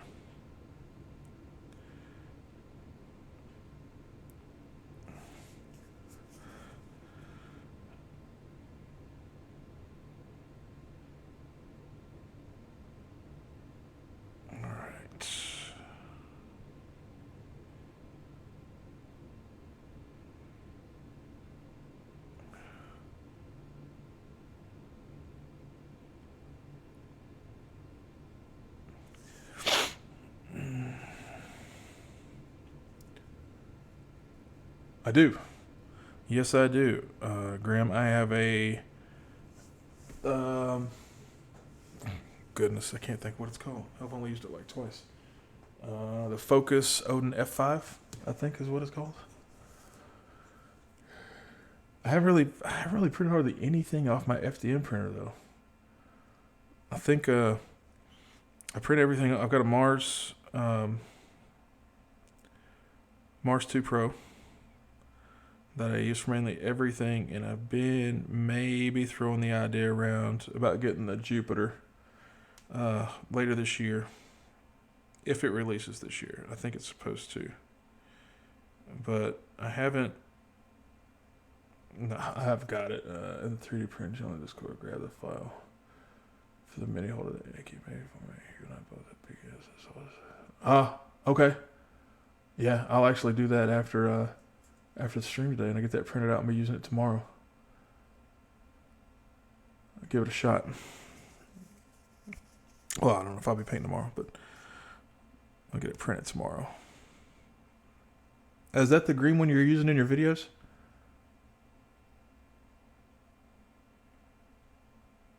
I think it's green.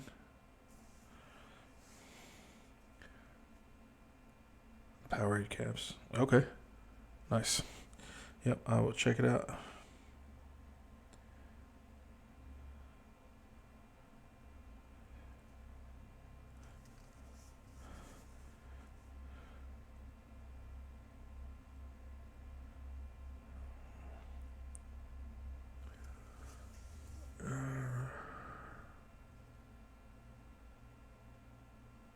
Maybe I saw you using it on your Twitch.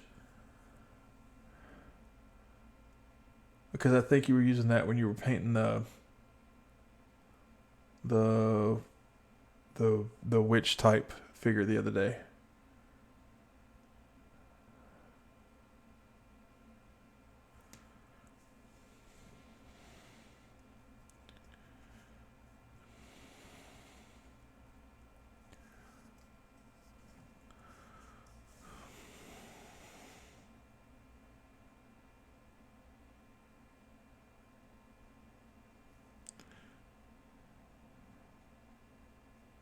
So, Grim, with the Cobra Metallics, you and I both have used the Pro Acryl Metallics and continue to. What is the I mean, obviously the medium's different. How is the difference in pigment as far as the size of mica goes? Is the Cobra mode equivalent to Pro Acryl? Is it better?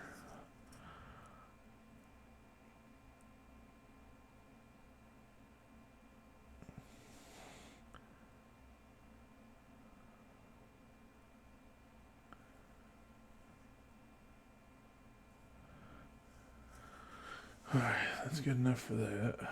Now let's get some gray on that shield. I'll say gray. I don't know. We'll see what color happens. Do do do do. I'll tell you what. Let's try. Two boys are hold their own.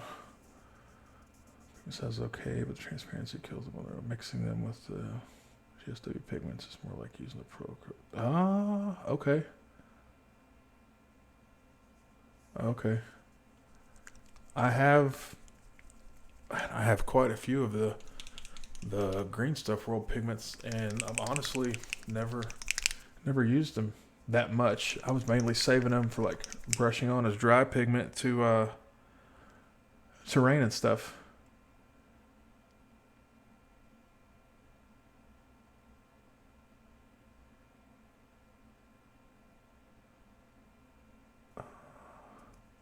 Huh. Okay. I'll have to break those pigments back out. Let's see here. I'm gonna go with like a green gray here. This is the warm gray. A little bit of green to it. Maybe give a little bit of color variation. Although I do see a piece of the copper that I missed. Or the chest armor. Right here. Add some linseed oil and a bit of thinner with the pigment.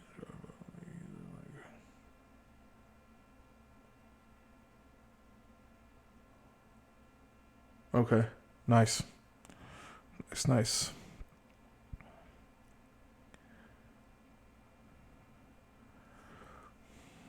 Okay. So, horrible about. I got through so many brushes. This one will be okay. Goodness, that is so thin.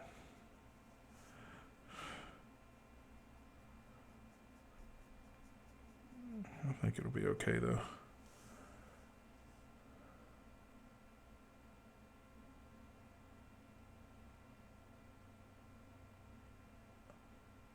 Okay.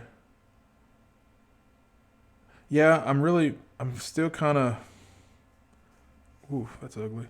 I'm still kind of torn between the paints in the dropper bottles versus paints straight out of the tube. I'm definitely leaning more towards being the type that takes it straight out of the tube.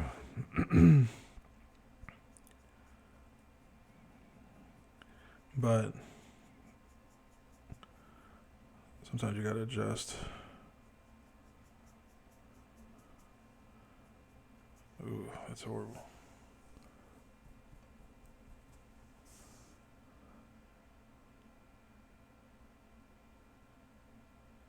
Yeah.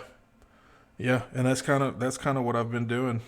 I mean, I don't think I've had a consistent style on a video yet because I've been trying so many different things and so many different techniques because it's hard to find two people that do, the same thing. So you kind of have to look around and try everybody's.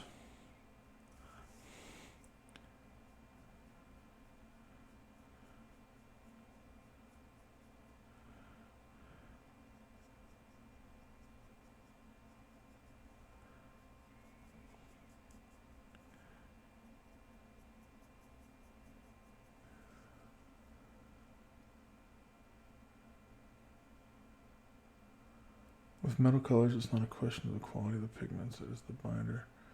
In acrylics, solvent-based paints, the pigments have a chance to align before the paint is dry. Oil is much too pasty, still allow it feather the light breaking. And next to the oil is not supporting high gloss metal sheen. Oh, okay, that makes sense.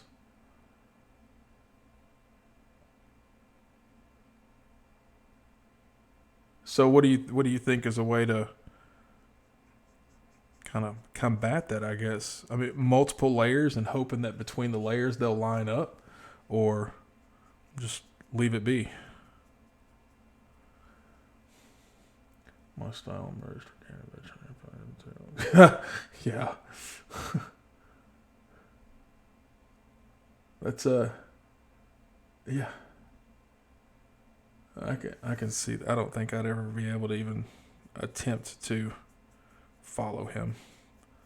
He's a great painter.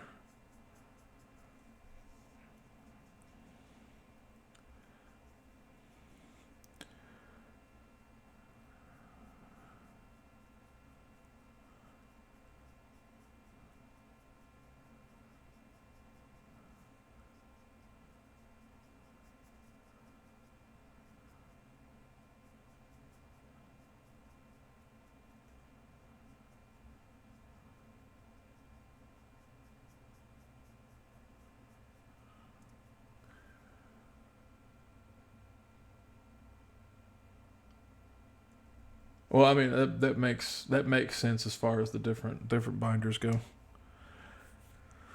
um, all right. Let's see here. I really don't want to do those eyebrows black. I'm at least gonna get some color in his eyeballs.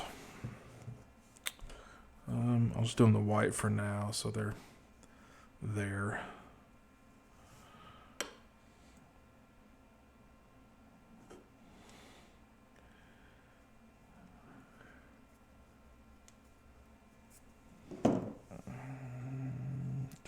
Let's see if we can get them down a little bit. Oh man. All right. Well, I didn't realize my brush had brown in it, but that's okay.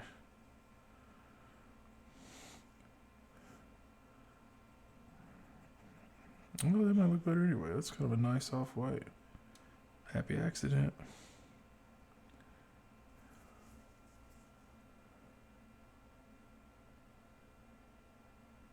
Oh yeah, I don't think there's any like. Yeah, I consider myself new as. Ooh, hold on. Wait a minute. Hold on. I gotta get the glasses for those eyeballs. But yeah, as far as the time, I mean, I've got a horrible track record because I picked up my first miniature to paint probably in late 2016, and I could count on both hands how many things I've actually completed. But on the flip side of that, the stuff I have completed, I've entered in contests and it's won. So I guess it's kind of trade off with the length of time you spend on something.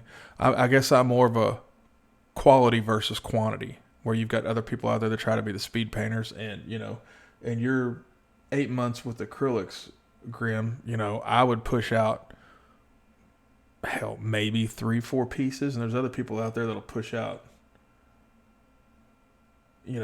hundreds in 8 months.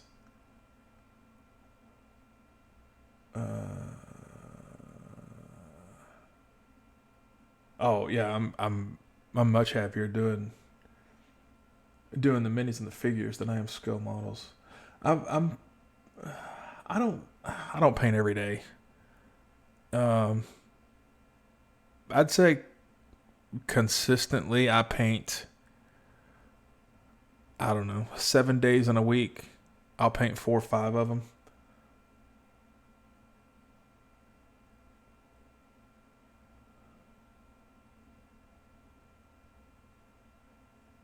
But I don't know. That's I'm not a paint every day type person, I guess. To each his own though. I mean, I couldn't. I'm getting ready to. I'm getting ready to put these eyes on and maybe put in a little bit of lip color, and I'm pretty much done for the day at that point.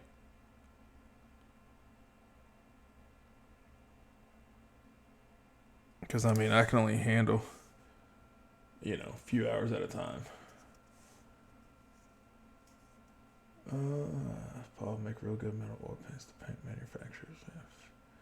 True. It's a valid point. If it could have been done, it would have been done by now.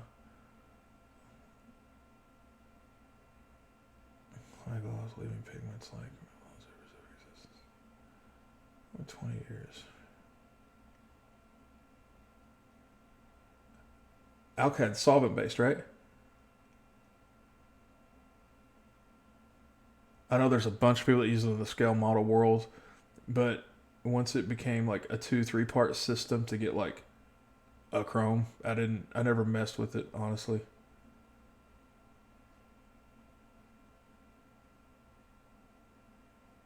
And it's like, I've got probably 20 Gundams, and I've never messed with them. And well, I can't say I've never messed with them, but I've never completed one. But I've got like all the transparent Tamiya paints, which is weird because it's an alcohol based acrylic.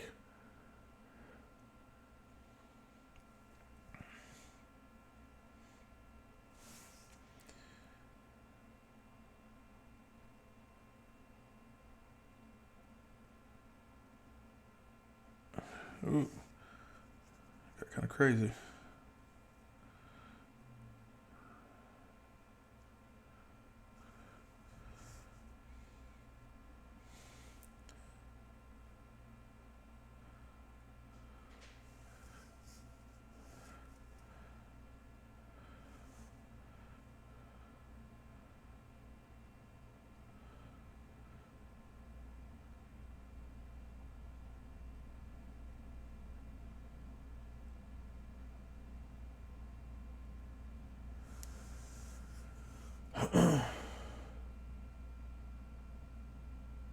I've thought about giving those oil brushes a try.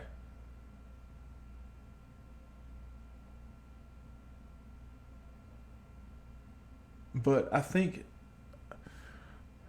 the only place you can order them is from the company. I don't know if I've ever seen the oil brushers like on Amazon being sold by a third party unless they're just like gouging the price like crazy.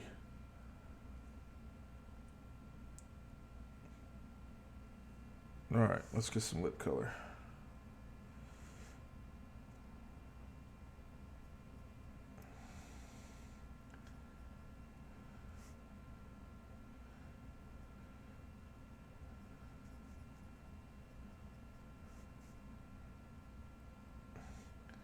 His lips a little bit darker than his skin tone, but I don't want to look like he's. All right, lipstick.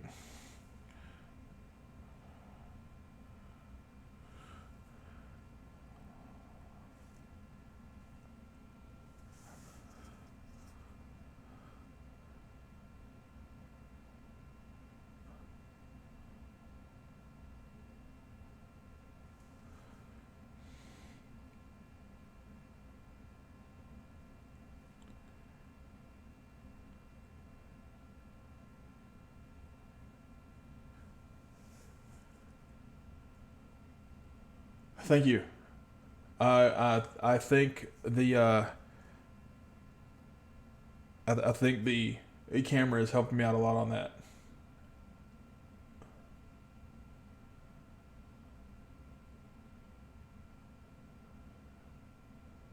Yeah, I don't know.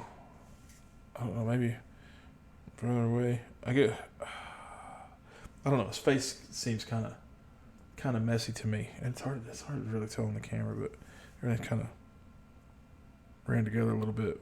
But it's work in progress, so it'll be okay. Let's clean up that red a little bit. Where we touched it with the gray.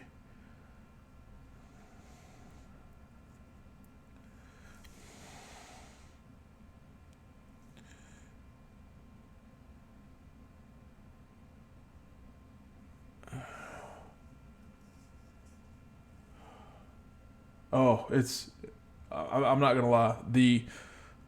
My experience anyway, skin tones with oils compared to doing skin tones with acrylics is night and day. I mean, huge difference. You can do in 5 minutes in oils what would take you layers upon layers upon layers upon layers with acrylics. But I do appreciate the kind words. All right, you know what? I'm gonna black out this base, and then I think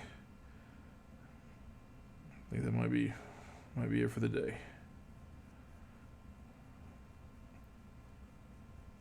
I'm not necessarily done with him, but I want to see how I compare it. I want to get that separation away from that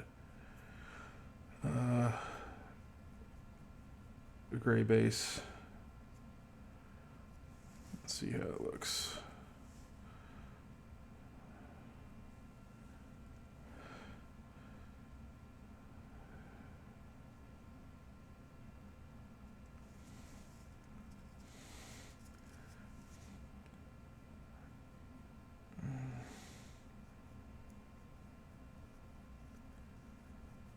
Hey Grim, if you're still there? What was your MOS? I was artilleryman, and then I've got 4 sons in the military, 1 Navy, 1 Air Force, 2 Army. The 2 Army one's a supply guy, and 1 is MI.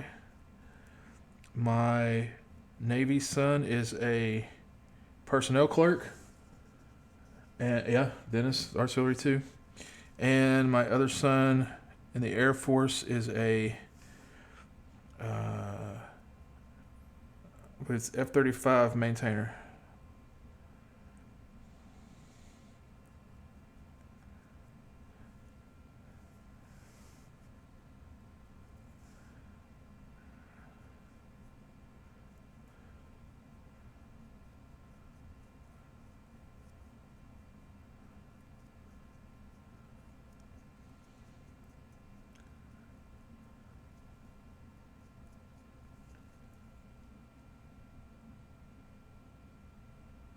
Oh, 7th group. Yeah, I was in 3rd to 320th at Campbell. I was in Task Force Red Knight. Yeah, some great guys. 7th group or 6th group? 7th group? Oh, 5th group. Shit, yeah. 7th group's out at Campbell. That was my last duty station. Yeah, there's some great guys over there. Got to yeah, some great guys.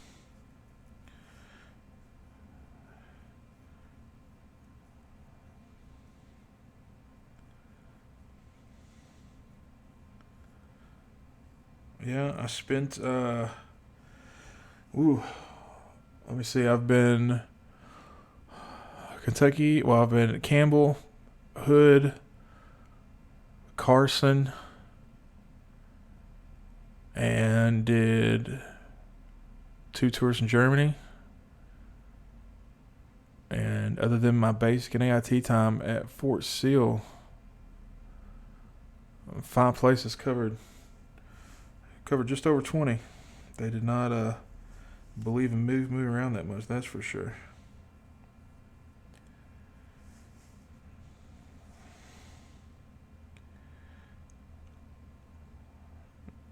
Hood and Carson were my longest duty stations. I was at Hood for 5 years and I was at Carson for 6. Both tours in Germany combined weren't even the length of one of those duty stations. Kind of crazy. Whew. All right.